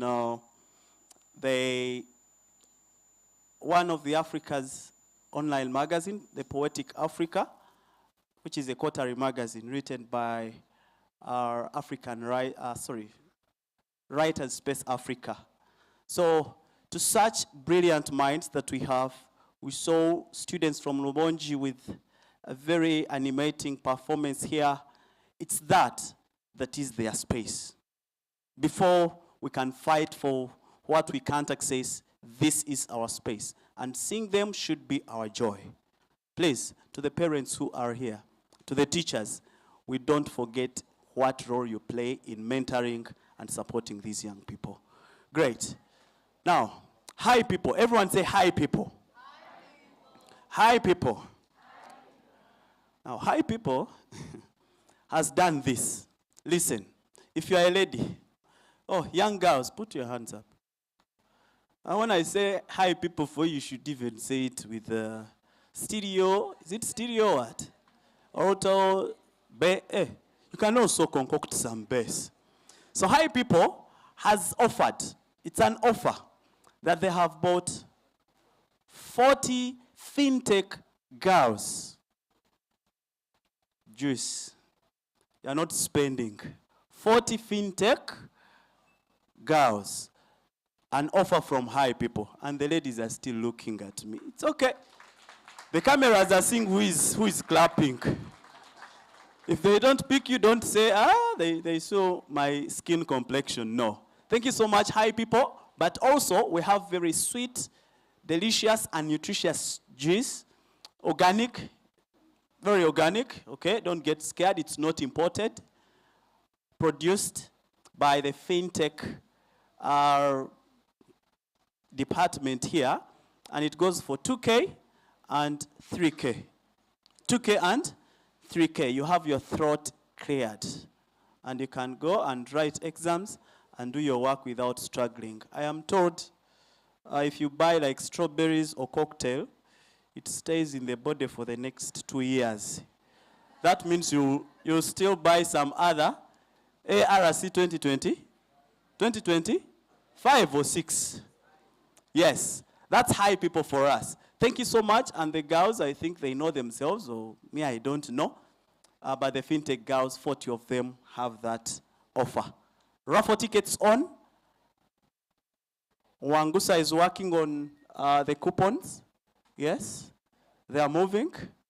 Okay, and that program should start very soon. We go for our lunch. But amidst us, we have another keynote speaker who will, in a second or a few, invite to speak to us so that we don't delay. And after her, we only have 2 things to do, to have lunch and then have the panel, and we proceed with the program.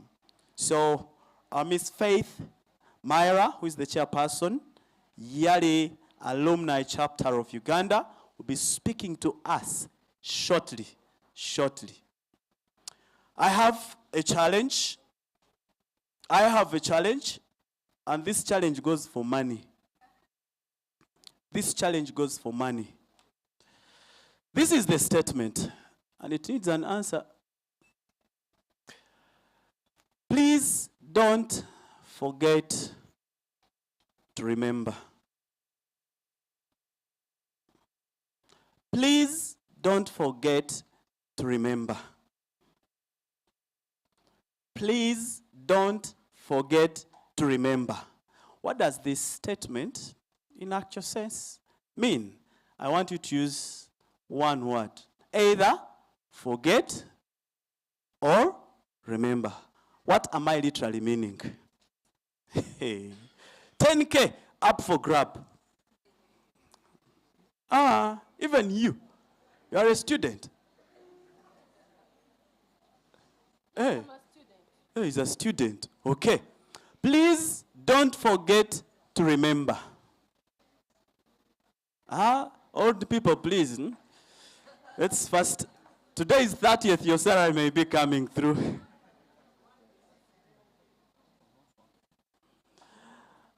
Okay. I have been alerted. Let's do something small. Please don't copy and don't share your answer with a neighbor, right? I want you to take 2 hands, a boy and a girl. They'll share an answer. If you fail, we give the correct answer. Okay. I need a volunteer who will pray for our food, and then we start serving immediately. A very quick prayer, please. If you are an intercessor, interceder, please, I pray you don't come. A quick prayer for our lunch, and then we'll proceed. Yes? Members, let's humble ourselves as we pray for our meal. Everlasting and Most High God, Father, I want to thank you for this precious meal. As we are going to eat, sanctify it in the mighty name of Jesus Christ. I pray and believe. I knew she was not hungry. If she was hungry, she would have said, Lord, We bless you. Amen. But she seems to still be energetic. Okay, good. So serving has started in that order. If you get a coupon, you'll be gently moving and serving, and you take a seat. Okay, the question is up. Meanwhile, after that question, we'll have Miss Faith speak to us. Okay, I don't want from a school now that has spoken here. Those are rules now. Rubonji. Code.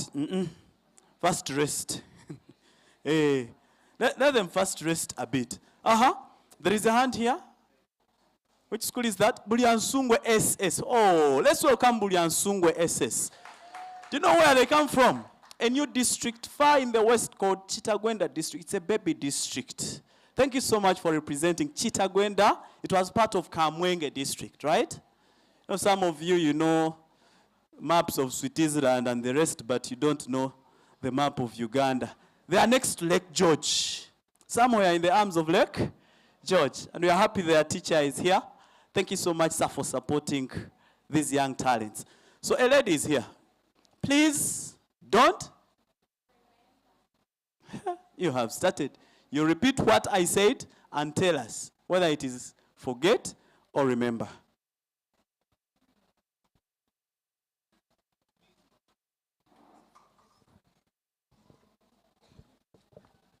Please don't remember. Okay. Clap her, please. Clap her, please. Flowers, flowers. Okay. Exams are about instructions. Exams are about follow instructions to the dot. You must know the instructions, and I am not repeating. Now we'll pick a gentleman. I'm sorry, thank you for trying. I like such confidence, but unfortunately, the answer is not correctly right. Okay? Yes, somewhere at the back, at least people, we don't want to say, hey, backbenchers. You know us. Someone at the back, a gentleman. Gentleman at the back, not from Bulyansungwe. Yes, stand up. Someone help move the mic. Yes, thank you, Achen. Thank you. Repeat the statement and give us the answer.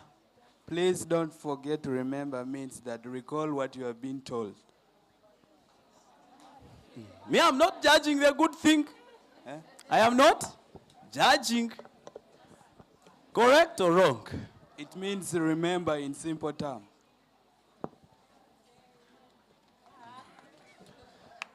Me, I only gave one chance. See me, I'm not like you, Neb.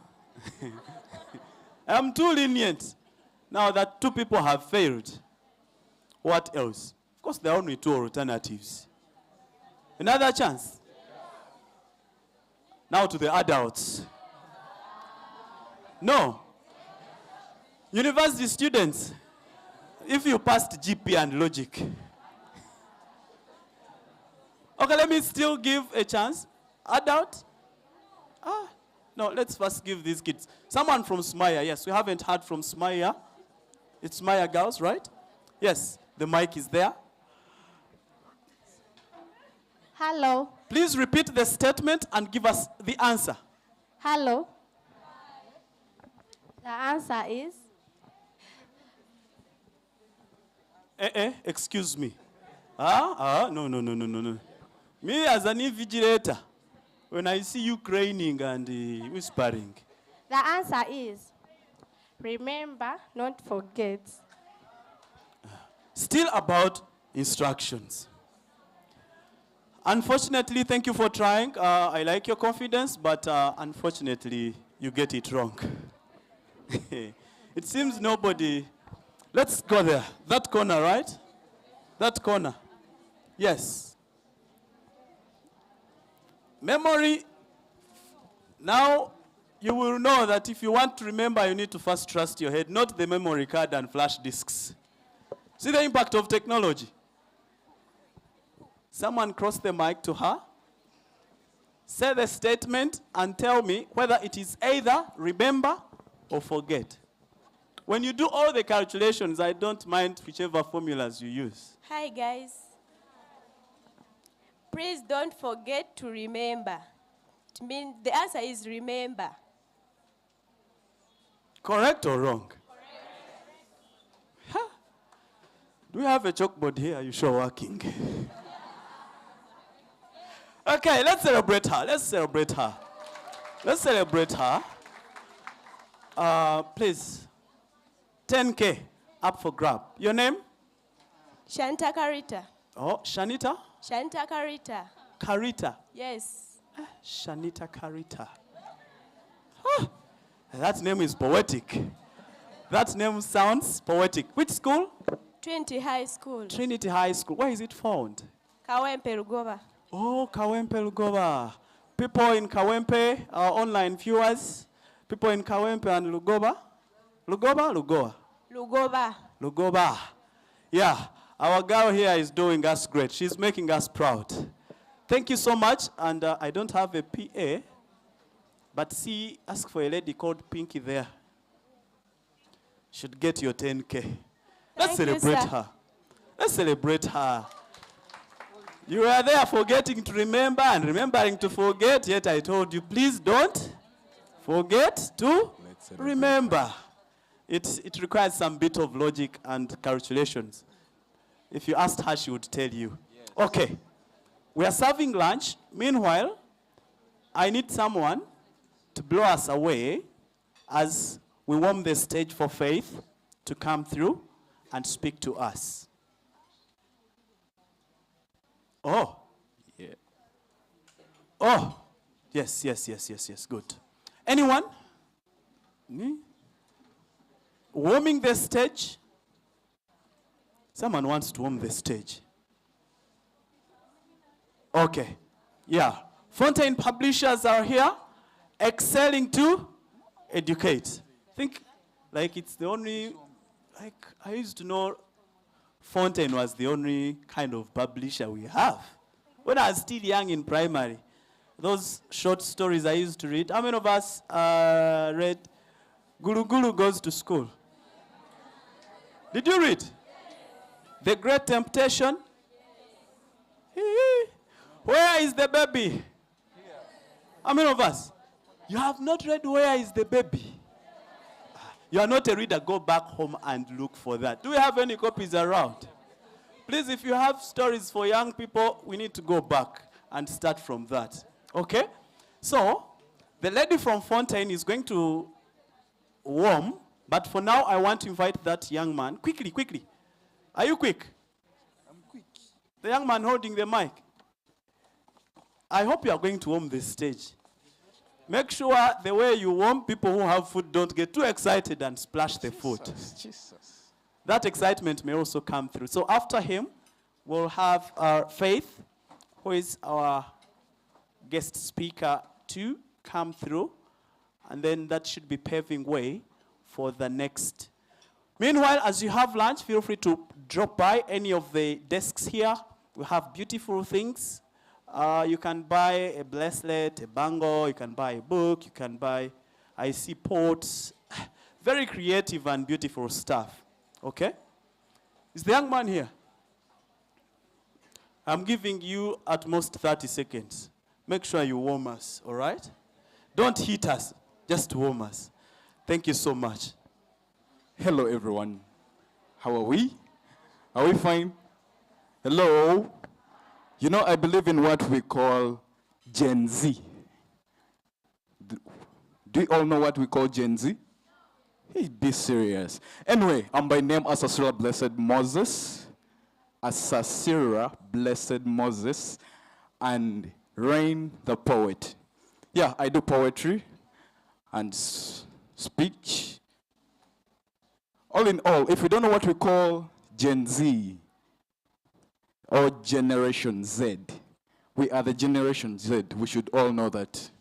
We as the young people in this generation, you should understand that you are the Generation Z.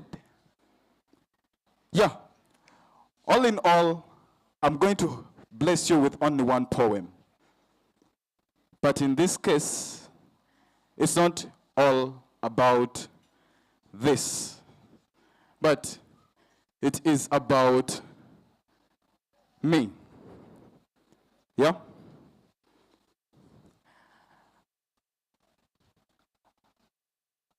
I am a Christian, and I'm going to talk about a Christian poem. It's very good for someone to be free with what they believe in, because we all believe in one God, not so? So be blessed. Master of the universe, I seek to master your nature in this verse. I seek to follow your course without a reverse.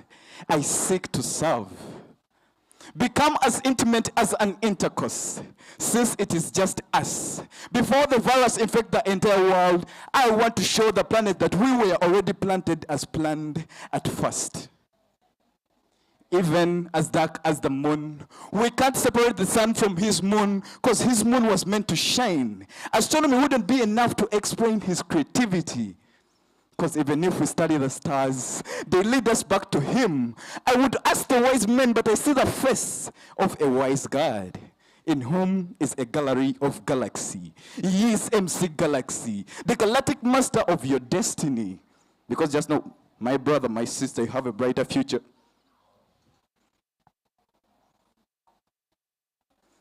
Is a God of free and fair.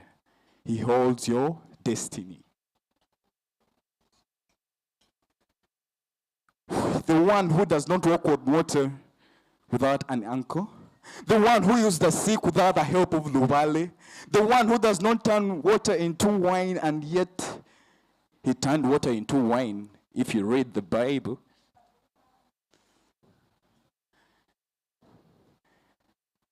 The one who sent his son to save the lost one. Because if he was like a man, we all know what Avengers do. Because I believe everyone here, if you're a youth, you know what a movie called Avengers is, not so? Do you all know it? Do you all know it?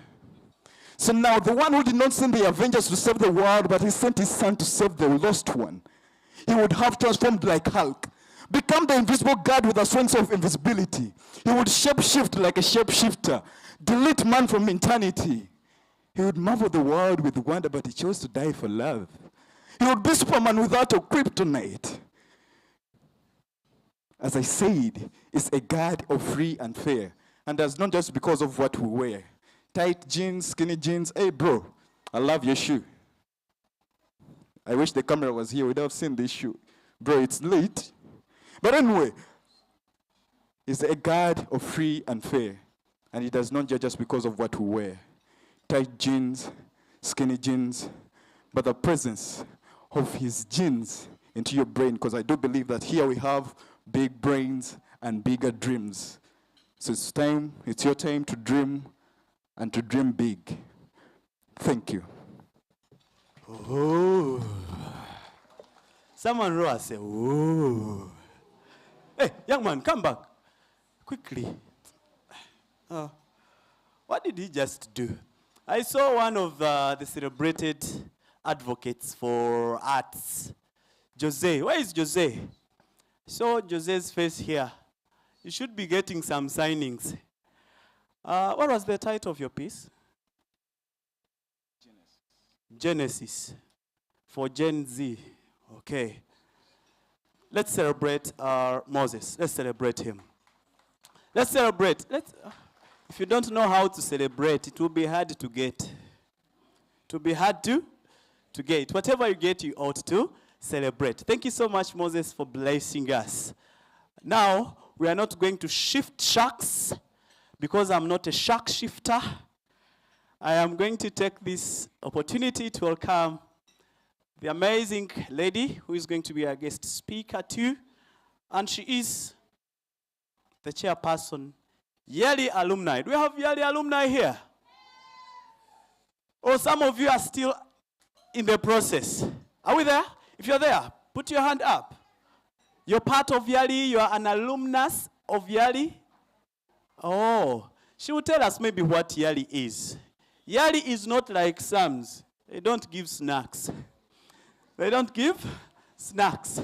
But she will tell us absolutely what Yali is about. Ladies and gentlemen, with great respect, let's put our hands together with flowers and welcome Miss Faith Myra, the chairperson, Yali Alumni Chapter of Uganda. Thank you so much. Good afternoon, everyone. Hey, I know we are hungry, but there needs to be some bit of energy. We are young, we are youthful, we have big dreams. So good afternoon, everyone. That's better. I know with the food going down our throat, things will get better. It's such a privilege to be in front of you. My name is Faith Myra, and I'm the chairperson of Yali. Yali is Young African Leaders Initiative. It was a signature program that was started by President Obama when he was still in office to give young Africans an opportunity to learn and acquire leadership skills to enable transforming our continent that is very youthful.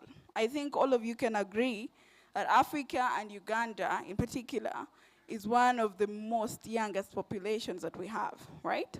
So this program empowers young leaders like you and me to be leaders that transform our communities.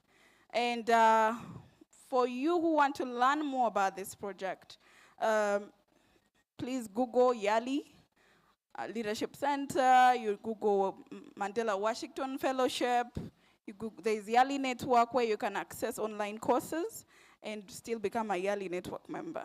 So there's so much we do in Yali. And in Uganda, we are over now 700 alumni and doing amazing work in communities. And I'm very humbled to call myself their leader. So today, it's a very interesting topic. And when I was younger, you know I'm not young anymore, in 2013, I was doing my senior 6. So now you can calculate the age, eh? Yes. I will tell you, I'll save you. I'm 28 years old. And when I was younger, and I went for these seminars and all these engagements like these ones, I never wanted those long speeches that were boring with PowerPoint and all of that.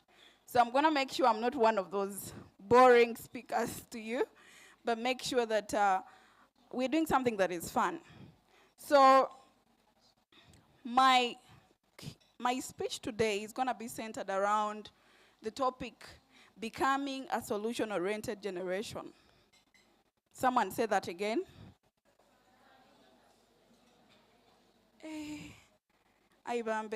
You people, becoming a solution-oriented generation.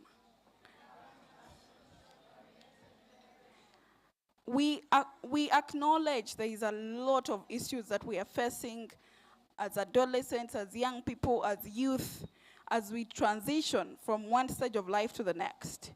But those problems, we can call out others, we can call out policymakers, we can call out government, we can call out donors, organizations, but we have to agree that we have a role to play. And that's the solution-orientedness I'm talking about. So we're gonna, there are key things in this theme of this, reshaping the literacy agenda for inclusion, financing, and digitalization. So, did I mention that in this speech we are going even to win things?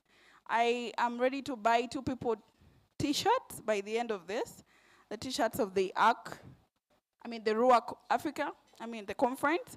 So, anyone who is active, I want this to be a very interactive talk, but also I would like to award 2 people to go back with t-shirts and feel good about being a part of this, right? Perfect. So, someone define for me, I know there's been a lot of conversation around this theme today, and I just love to hear, what do you understand by inclusion? Anything. No one is wrong. Every answer is, someone to define for me, what's inclusion to your understanding? Yes. At the back. I hope you can be loud.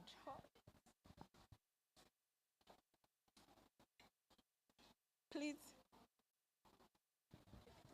Yes?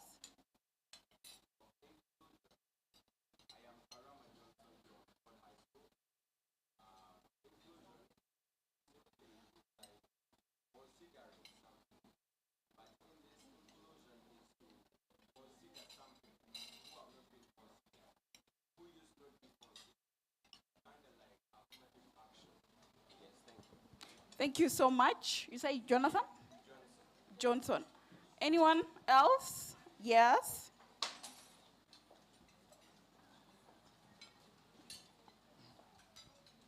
My name is Nunyasiga Samuel from Queen of Martyrs High School, Chiwalogoma. What I understand by the word inclusion is engaging everyone regardless of sex, personality, or background status. Everyone. Amazing. Thank you so much. All of you are very correct. Inclusion, in simple time, is leave no one behind, irrespective of which category they fall. So we want to make sure that in this literacy agenda, we are very inclusive. And there's a lot of, someone was saying we have to embrace technology because it's here with us and it's not going anywhere. So there, right now, for some of us that use this technology, there are apps that will read for your document as you listen, instead of reading directly. There are apps that help people with impairments to also equally read the same literature. There are things that are there to make easier, but not as accessible as we want it to happen. But what do we do as a generation to make sure that we're creating solutions? So I want us to appreciate that, first of all, we have to understand the agenda as it is. What is it that we're trying to achieve? Every one of you here, maybe you came because I used to sometimes go to some things when I'm excited. I didn't even know what's going on, but I just, as a student, you just want to get out of school for some time, meet different people. But as you get to that venue, you start asking yourself, what does this mean to me? What is the meaning of this theme to me? Yeah.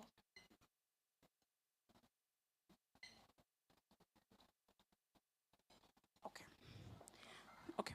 So at the end of the day, you ask yourself, what is it that I can do to make sure that this is achieved? And today I'm going to introduce to you, maybe some of you already know this approach, that I want you to take home. If there is anything I want you to take home from this speech, it's basically this approach. It's called the STAR approach. STAR, the star in the sky. S-T-A-R. So we're going to define, who has ever heard about this approach before? Someone has ever heard about the STAR approach? Okay, so yeah, there's someone there. Perfect. So that means at least I have someone who is converted. So we're going to learn that today. And you also go teach it to someone else. In programming, I do a lot of work outside yearly, but I don't want to go into that. But in programming, in developing different things that we do as a youth, as a country, we have what we call the STAR approach. This approach is not only used to solve issues, but it's also used when you're applying for things, when you're trying to communicate your agenda. So we're going to start with letter S on this STAR. What does it mean? The S is the situation at hand. I'll give a simple example. Your friend is no longer coming to school, and you don't know whether they are sick, whether they don't have school fees, whether they don't have a book. Why are they not coming to school? So for you to understand how to help is, first of all, to analyze the situation and say, let me go and probably meet this person or go reach out to them and find out what is the problem. So in doing that, you're analyzing the situation. And when you find out that maybe they're not coming to school because they have been sick, because if they're a girl, they don't have, a pad to come to school while in their period, maybe it's the school fees, now you know what to do, you know the problem. Now let's go to letter T. The T is the task. What is the task at hand? When you find out the problem, let's say you found out the problem is school fees, which is always the biggest problem you can ever help your fellow student, because you're also being supported, sponsored, and all of that, yeah? And the situation is, the problem is fees. So what is the task? What can I do as a fellow student to help my friend come back to school? For example, you can say one task is for me to do a drive in school and say maybe you're setting up a fundraising campaign for everyone to contribute the 500, the 1,000 the 50,000, the 10,000, and reaching out to maybe parents during the PTA to ask them for help because you're running that GoFundMe. There is a GoFundMe online, that platform where you can put up a campaign to fundraise from different people. You can as well start a GoFundMe online, and people will fund your friend. Now that's the task. So you know that is a task to actually find school fees for this person. Now, we get to the A, which is action. What are you going to do about that task? Now you start understanding, am I going to go digital, am I going to go analog? For example, if I'm to take action, in my school, maybe let's say in Kamuli, maybe digital might hardly work, yeah? So you lay down strategies which are both digital and analog, yeah? So that's your action, and you take the action. You don't just lay them down there. So you take the action, start that TikTok video talking about it with a link of GoFundMe or with the numbers where people can send money on mobile money. And after you've done that, there is the R. The R is the result, yeah? So the result is basically the outcome of what you've done all through. So your outcome will help change the situation that it is, will provide the solution to the problem. And that's what I'm saying. We need to be a solution-oriented generation. And at the end of the day, if you apply that approach, it doesn't matter which aspect of life, literacy, even in, business, in things you want to do in relationships, whether it's parental, child relationship, school relationships, any sort of thing, that approach works. But it also helps you not to be reactive in your things. You're busy complaining, making sure everyone is realizing they are the problem. And you forget you could have a role to play. So having said that, I would love to say that at the end of the day, each one of us has a role to play, and in whatever capacity, don't think you're small. If you want to understand the impact of how, of anyone, however small, or whatever capacity, you'll understand it when a mosquito makes you fail to sleep. Just one small insect like this will keep you awake until you either kill it or take it out of the net, whatever is easy. That is the impact a mosquito has. You can't even see the size of a mosquito well. So that means all of us are important. And I want to really say that as I conclude this whole conversation, I want to remind us that success starts small, and small is beautiful.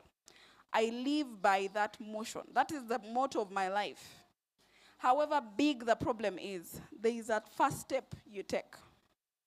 And you need to appreciate that you need to take that step than running away from the problem.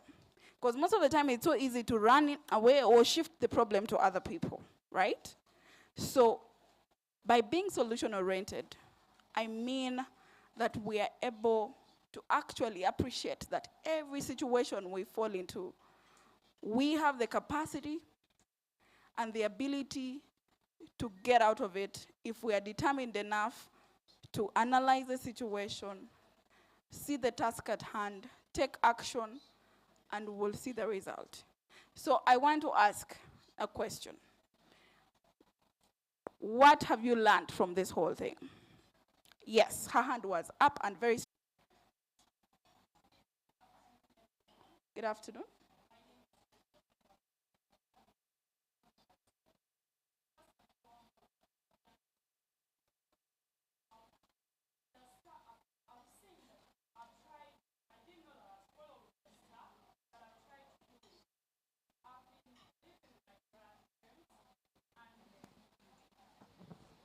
And they have been, okay, not okay, feeling bone pain everywhere. And I'm like, what can I do to help them out? So I start this investigation on how I can make her at least feel better or reduce on the pain or help her at least get some relief. So I tell her, let me give you a little massage. I ended up, each time I give her a massage, she gets better and better and better. Then I realized that with this, I can become a doctor. And my mama always tells me, you can do anything you want to be in this world as long as you do it better. So, what is oriented, solution-oriented generation? And I thank the Ministry of Education for bringing the new curriculum. Because now the new curriculum tells you, they bring you a question and they're like, they have found out that the community members are dying. Find out why they are dying. It's a question that you really need you to think, go into that grassroots and get to analyze the situation, get to know what is the solution and find the solution.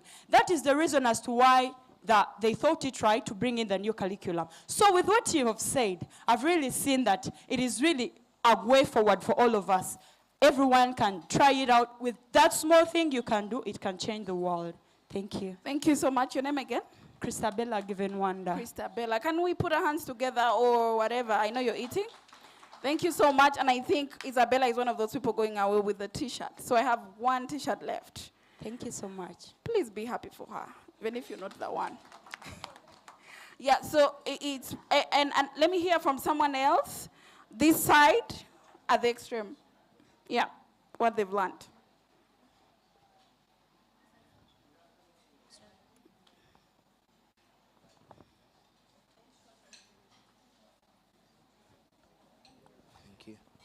Good afternoon to you all. Good afternoon. I'm by the name of Mukisa Timothy Sechurai, and I'm from Rubidi SS. At my school, I'm going to elaborate what I've learned connecting to my life situation.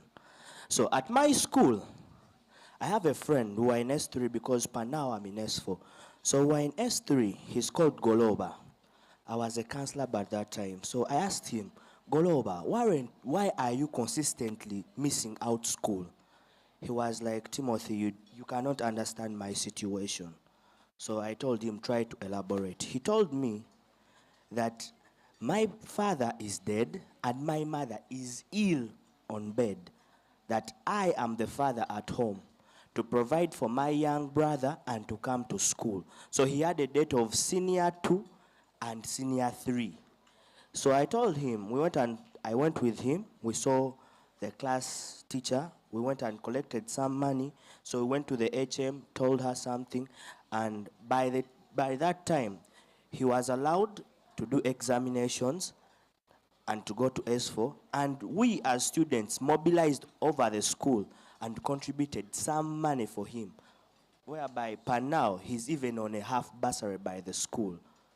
But what I've learned, you say that small things amount to big matters.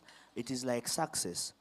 Someone may not know how big an impact it can be just to tell someone, how are you? You said about the mosquito.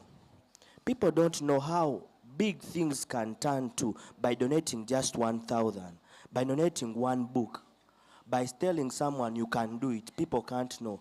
But where I come from, just a 100 shilling someone donated enabled Goloba to come back to school. So we can all start with little things to get bigger achievements. Thank you so much, Timothy. And that is our second winner for the T-shirt. And I'll give an extra T-shirt to someone who will tell me what was the theme of my speech. There was that hand that came up first. That one. Yes. There. Someone move him the mic. Or her. I don't know if it's a her or him. Yeah, that one. You get it correct, you have your T-shirt. Yeah. Someone said, I don't know if the mic is moving. Great.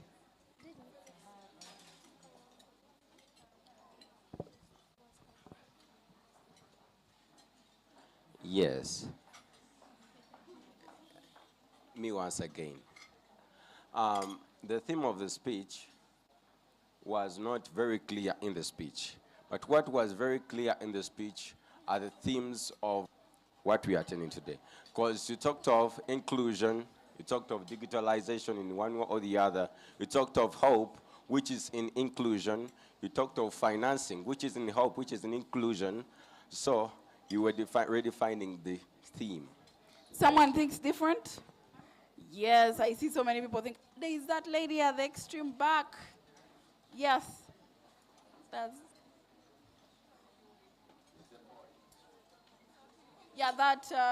that lady, I think. Is it a lady or gentleman? I'm sorry, I'm not seeing well. Yeah, but that hand at the back. Yes, that one. Yes? Okay, thank you very much for this opportunity. My name is Mosco Travin. I would like to suggest the theme of your speech. It is being a solution-oriented generation. Thank you so much. Clap for him. And he takes the last t-shirt. Ladies and gentlemen, thank you so much for listening to me. And I just want to tell you that success starts small, and small is beautiful. Let's remember to celebrate those small, minor achievements.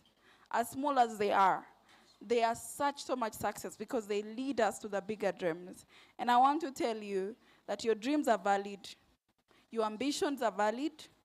Don't underestimate yourself, especially when it comes to contributing to this literacy agenda. Thank you so much. Once again, my name is Faith Myra, the chairperson of Yali, Uganda, and I'm very honored to have had the opportunity to speak with all of you, for God and my country.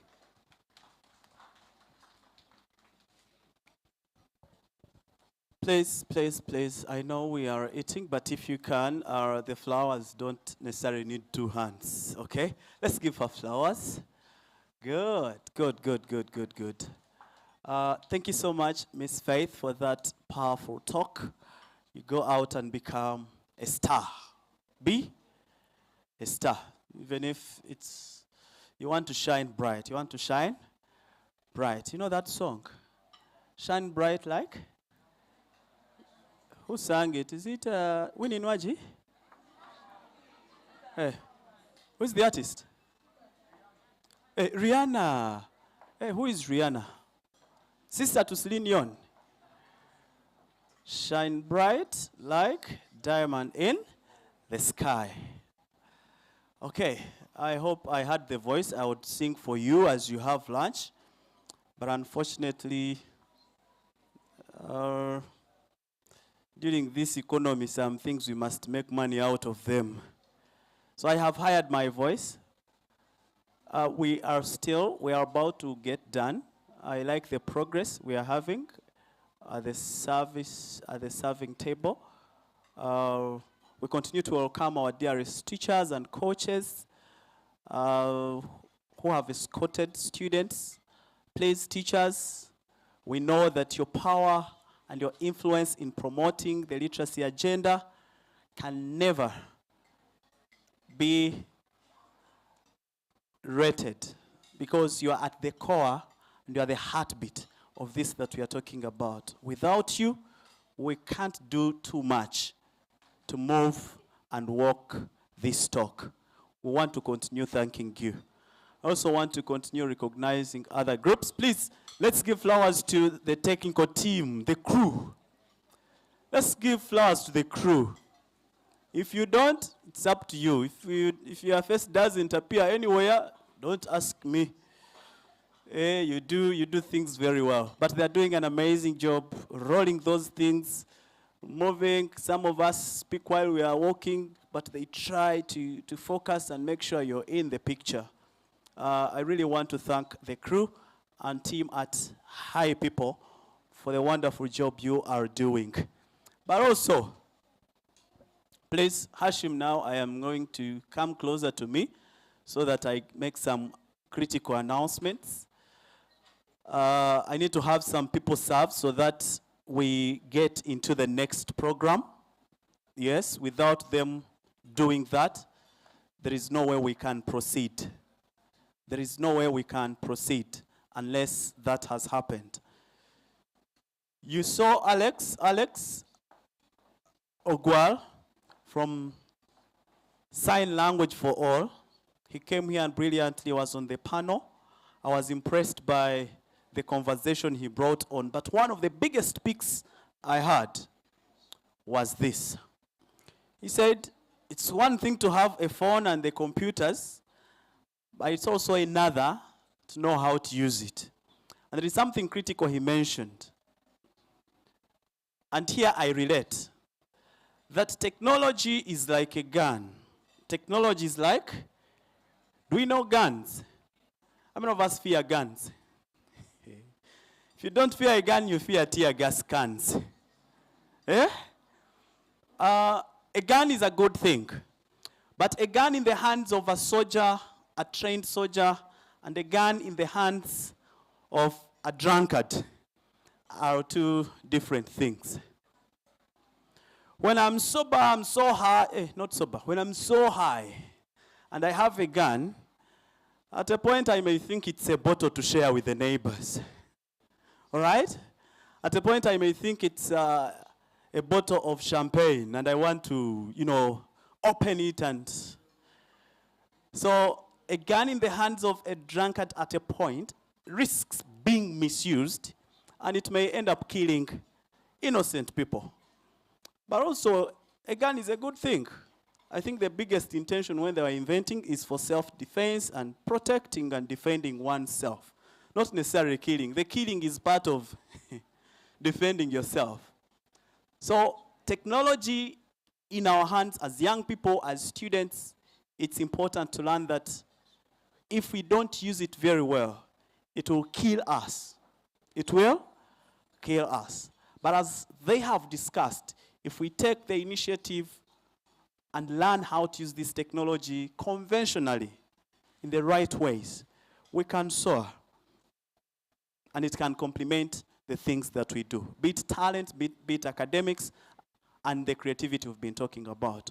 Thank you so much. Now, in a bit, we'll dive into panel 3. But at this point, I want to know if Dagona or John Baptist. Is John Baptist here? We've been tracing. I coincidentally landed on someone who is John Baptist, and I didn't understand whether it was him, but I came to learn that this is John Baptist, the writer and artist, but there is also John Baptist, the poet. So John Baptist, if you're near here, please let me know. Dagona as well, if you're there. But next, we'll have, oh, good. I was about to invite a performer, but I noted something. So in a bit, as we finish having our lunch, we are going to get ready for the panel. And this panel will be the last one. It will be focusing on the funding. People have talked about other things, how to make it inclusive. They have talked about the inclusivity part of it, or the part of inclusion. We've talked about digitalization so much, but there is also another question that came from that, and it was the question of affordability. The question was, can we afford the technology? Even the print material, can we afford? If it isn't there, what do we do? This panel specifically will be focusing on funding. We're going to look at strategic models or financing models that can help us advance literacy, looking at private-public partnerships. All right?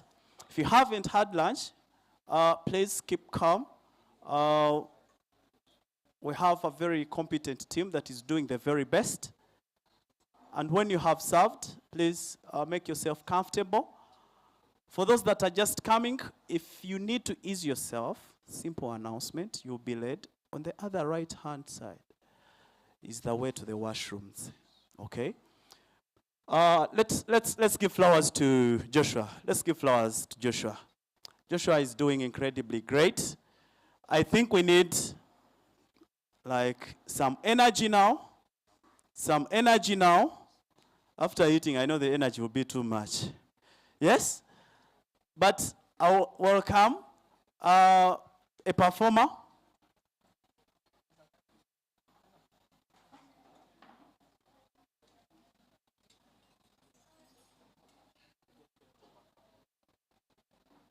ready to perform.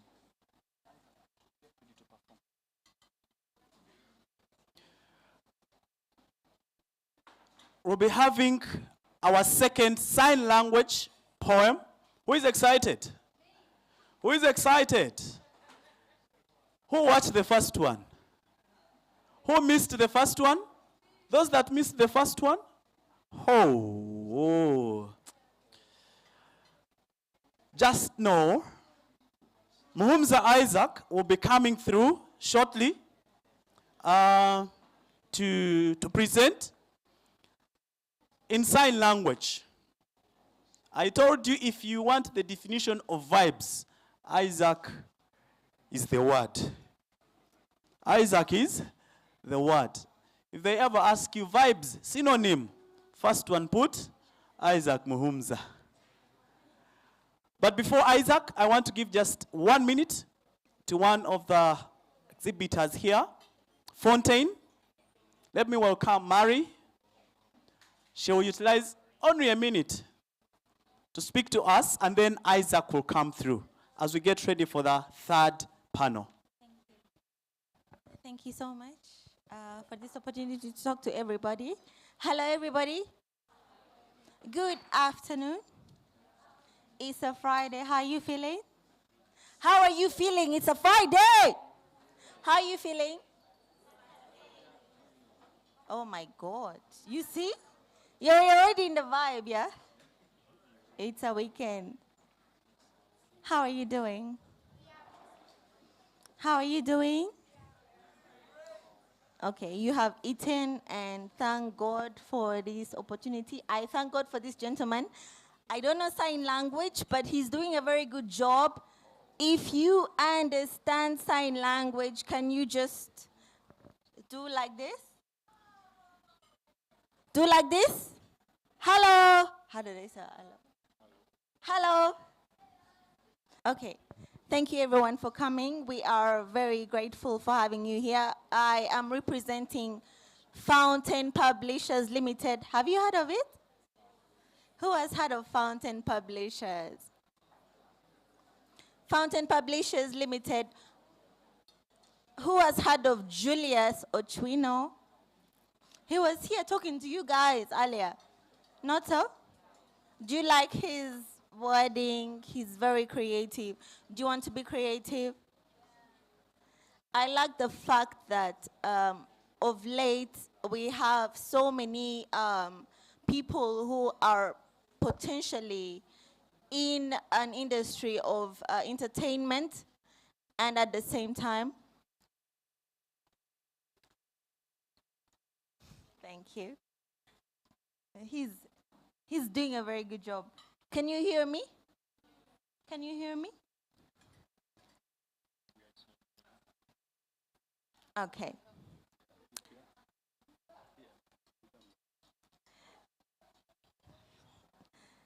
Ladies and ladies, don't we win all the time? Men, don't you like the ladies winning all the time? No? Ladies and ladies winning? No? Oh, come on. It's the new era. When the ladies win, the men are happy. So I thought. Anyway, my name is Kamuzinzi Marie, and I'm representing Fountain Publishers Limited, and this is Nyamwiza Hope. Nyamwiza Hope. Can you hear me? Yes, I hear you. How did I do that? Can you hear us? Okay. Ladies and gentlemen, we are very delighted to be a part of this evening session. We are here to talk about books and reading culture in the nation. Most of you, thank God for schools, you don't have access to phones, but some of you have anyway. But if you have, you can check out our books at www.fountainpublishers.co.ug.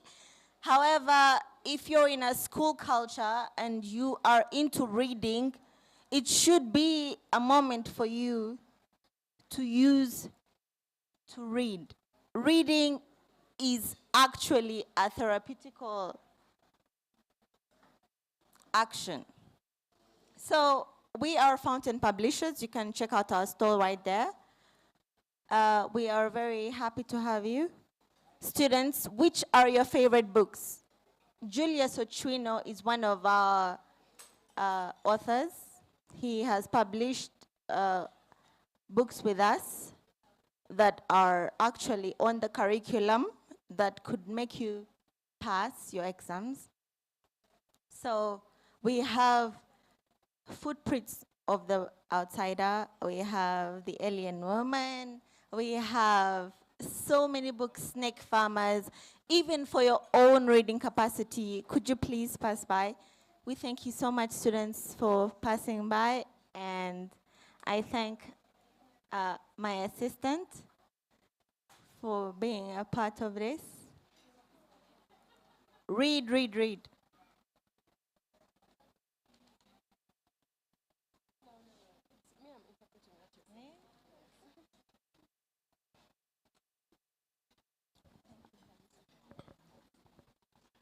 Okay, great.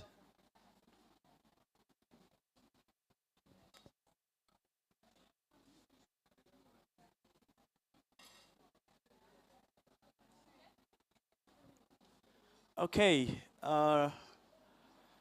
thank you so much, Mary from Fontaine. I am sure in the next 5 or so minutes, we'll get done with the business of lunch. Don't worry. When I say 5 minutes, that does not mean that if you haven't eaten in 5 minutes, you won't eat. Okay? Yeah, that assurance is there that we'll eat. Meanwhile, that is a full school. That's a full school.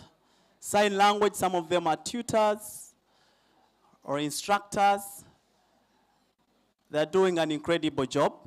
So immediately they are done, we'll get started with our panel discussion. I request that if you are a teacher, or the volunteers are trying to reach out, you try to serve so that we are not left. I see Dagona around. Dagona, I've been reading your name. If I need to count how much money and attach some dollars to how many times I've mentioned your name, then you would pay me. But I want you to prepare your presentation just straight away. In the next 1 minute, it should be ready. Dickens Agona will be coming through to grace us. We've enjoyed a lot of poetry. Yes, we are not yet tired, but Dagona comes in with a new touch. With a new? Someone say a new touch. A new touch. Not the poetic touch. Not the poetic touch. Not the speech touch. It's going to be a quiet, unique touch. And then, I pray that Karega will also be preparing. Kairu Karega will also be preparing to come through. Our friend from Kenya. Anyone who has relatives in Kenya? Anyone who has relatives in Kenya?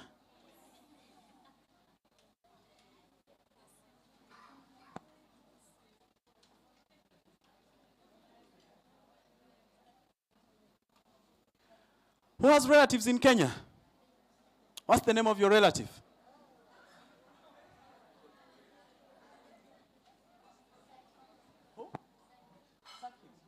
Sakim.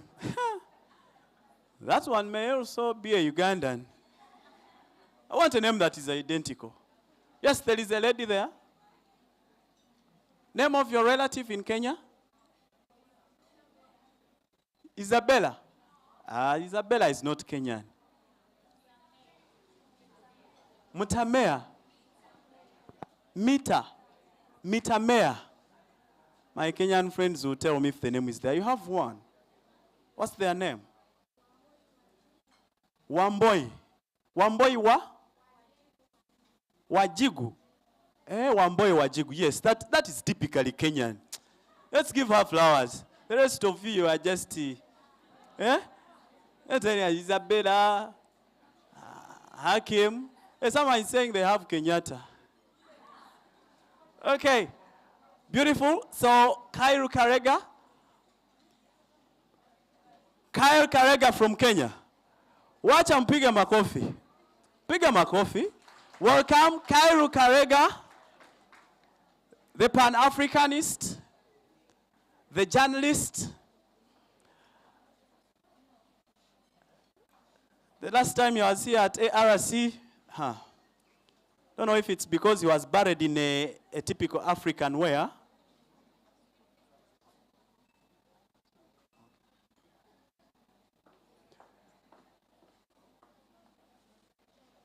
And then later today, when he told me they arrived yesterday, I anxiously looked forward to his, and I can confess that the man has put on more weight than I last saw him. Thank you so much. One thing he loves about Uganda is the food. One thing he loves about Uganda is the food. And he's not likely to go back to Kenya this time.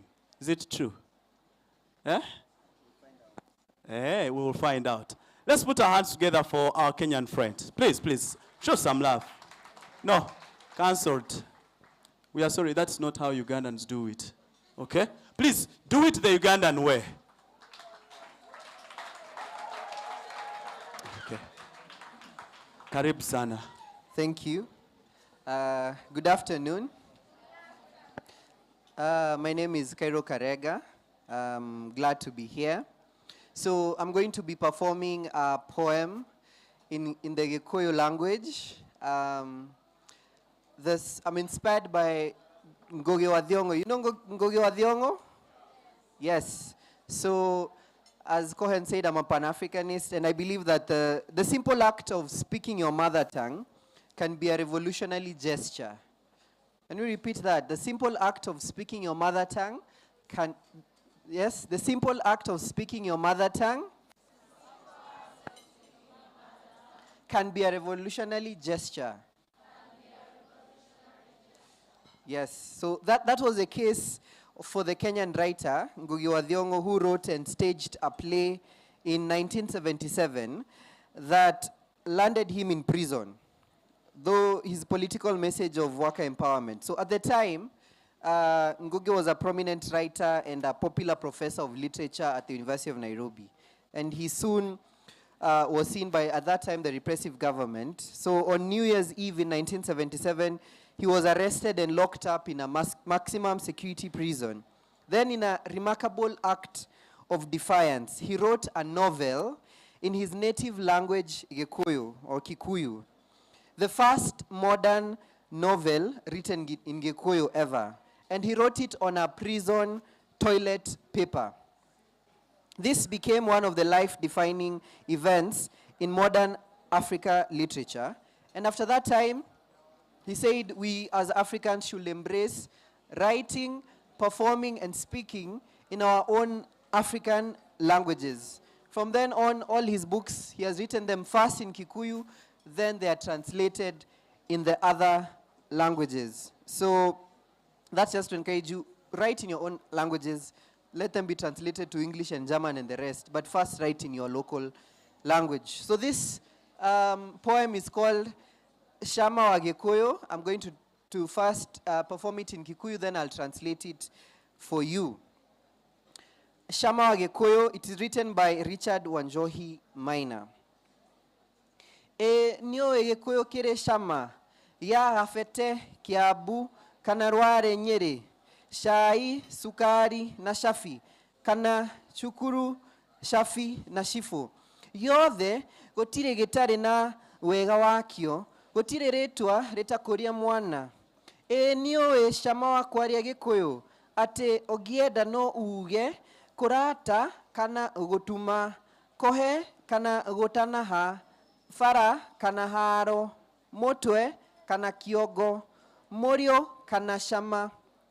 Nio shama wa kwaria Gikuyu, takuga, shosho shuria shafa hau, ciana ciaku ne cioka ciothe. Shukuru ne ciahingwo, waceke tiga cira rehe shafi. here's a translation, The Sweetness of Kikuyu. Did you know how sweet Kikuyu is?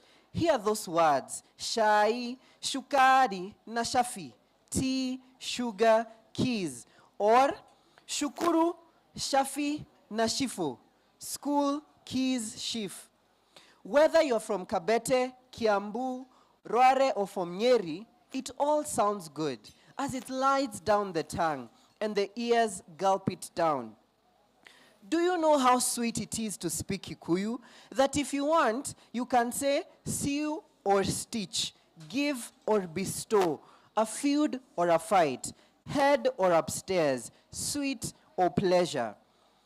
Do you know how sweet it is? This is the Africa Readers Conference. Before it is a Readers Conference, it starts with Africa. So let's embrace our local languages. We are the generation that is supposed to continue writing the poems in our local languages, researching in our local languages, performing. If not us, then our languages will die. So write first in your local language, translate it to German, English, French, and the rest, as Ngugi wa Thiong'o has done. From that time, he wrote his first novel in Kikuyu. He has never written another novel or any work of art in English. All of them are written in Kikuyu, then they are translated to English. And I believe that's possible. That's how we can all grow our local languages. Of course, even inspired by people like Okot Pibitek. Write and perform. Either our local languages are rich, English is not superior. So you're the people to be on the front line. Thank you. Mupigie tena. Pige makofi tena. You thought I was a Ugandan like you.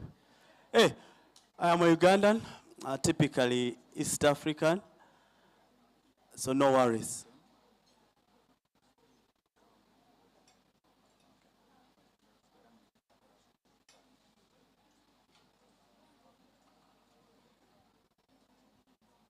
Good.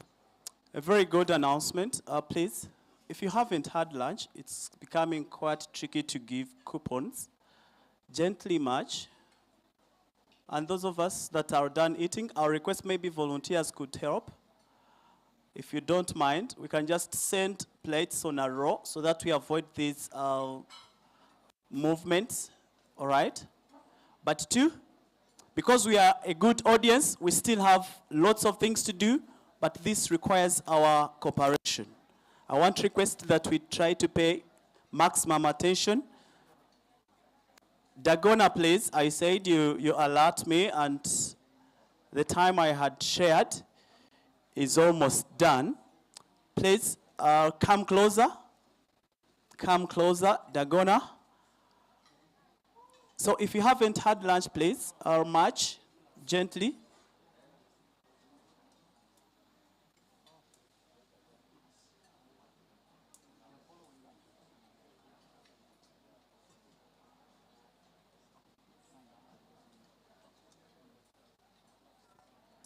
Good. If you haven't had lunch, please, march gently. You go and serve. Okay. So next, we shall have a performance, and after the performance, I'll usher in the third panel that won't take us long, and then we should get ready for the duet. Jerome and team. Jerome and team. How ready are we? We can't wait to have you when time comes. Just be on standby. So right about now, we will proceed and only handle the next 4 items, and we are out of here. That's the third panel on sustainable funding models for literacy programs, private-public partnerships. We'll have a duet performance. I am just requesting that our Gracious and Jerome can get ready so we do not take a lot of time after the panel discussion. People are time bad. They must really leave early. It's a Saturday. Need to catch up with family and do other things, all right? but we also have our brothers and sisters who must travel long distances. So I'll request Jerome, as they sort out Dagona,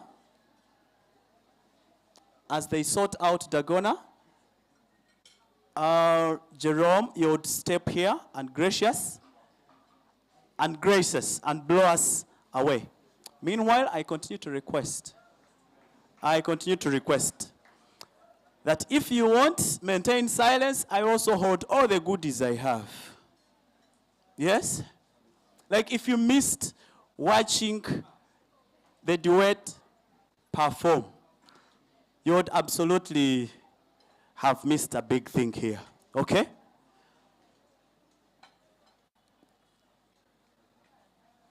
Jerome and Gracious.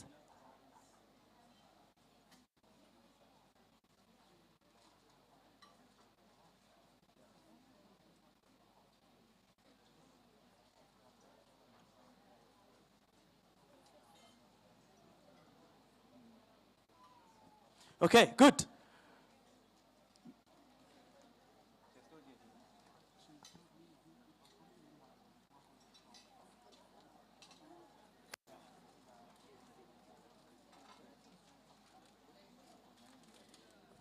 Okay, good. So the duet, Jerome is going to come through, and after that, kindly, if you have a coupon, there are 3 people, please, in case you want to opt out of lunch, you may want to share or take back the coupon. 3 coupons, please check if you have a coupon with you. You may kindly take it back to the serving table. Thank you so much for responding with immediacy. Thank you. Please check yourself. You may have heard it and you forgot. Okay. Okay, ladies and gentlemen, without vibes, Jerome, you'll go back. Hold yourself there. Oh, let me see. If you are not eating, even when you're eating, raise your bone. Raise your bone. Okay, some vibes. Someone told you how to give vibes. Isaac told you how to give vibes. Can I see some vibes for Jerome? No. Jerome, go back. Can I see some vibes for Jerome? I am not hearing. I want to see. Can I feel some vibes for Jerome Okello? Okay, he will do 1 song instead of 2. Good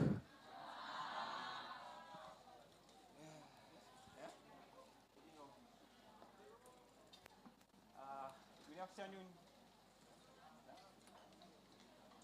Okay, good afternoon, everyone.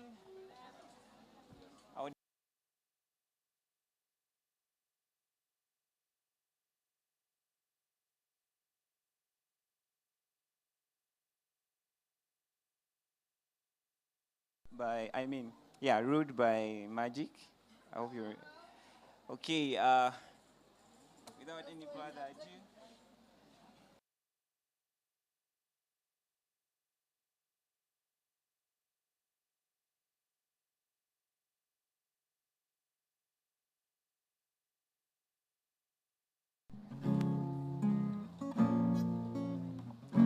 Saturday morning, jumped out of bed and put on my best suit.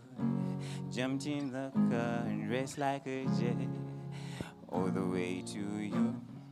Knocked at your door with a heart in my head to ask you a question, 'cause I know that you're an old-fashioned man. The rest of my life, say yes, 'cause I need to know. You said I'll never get your blessing till the day I die. Tough luck, my friend. The answer is no. Why you gonna be so rude?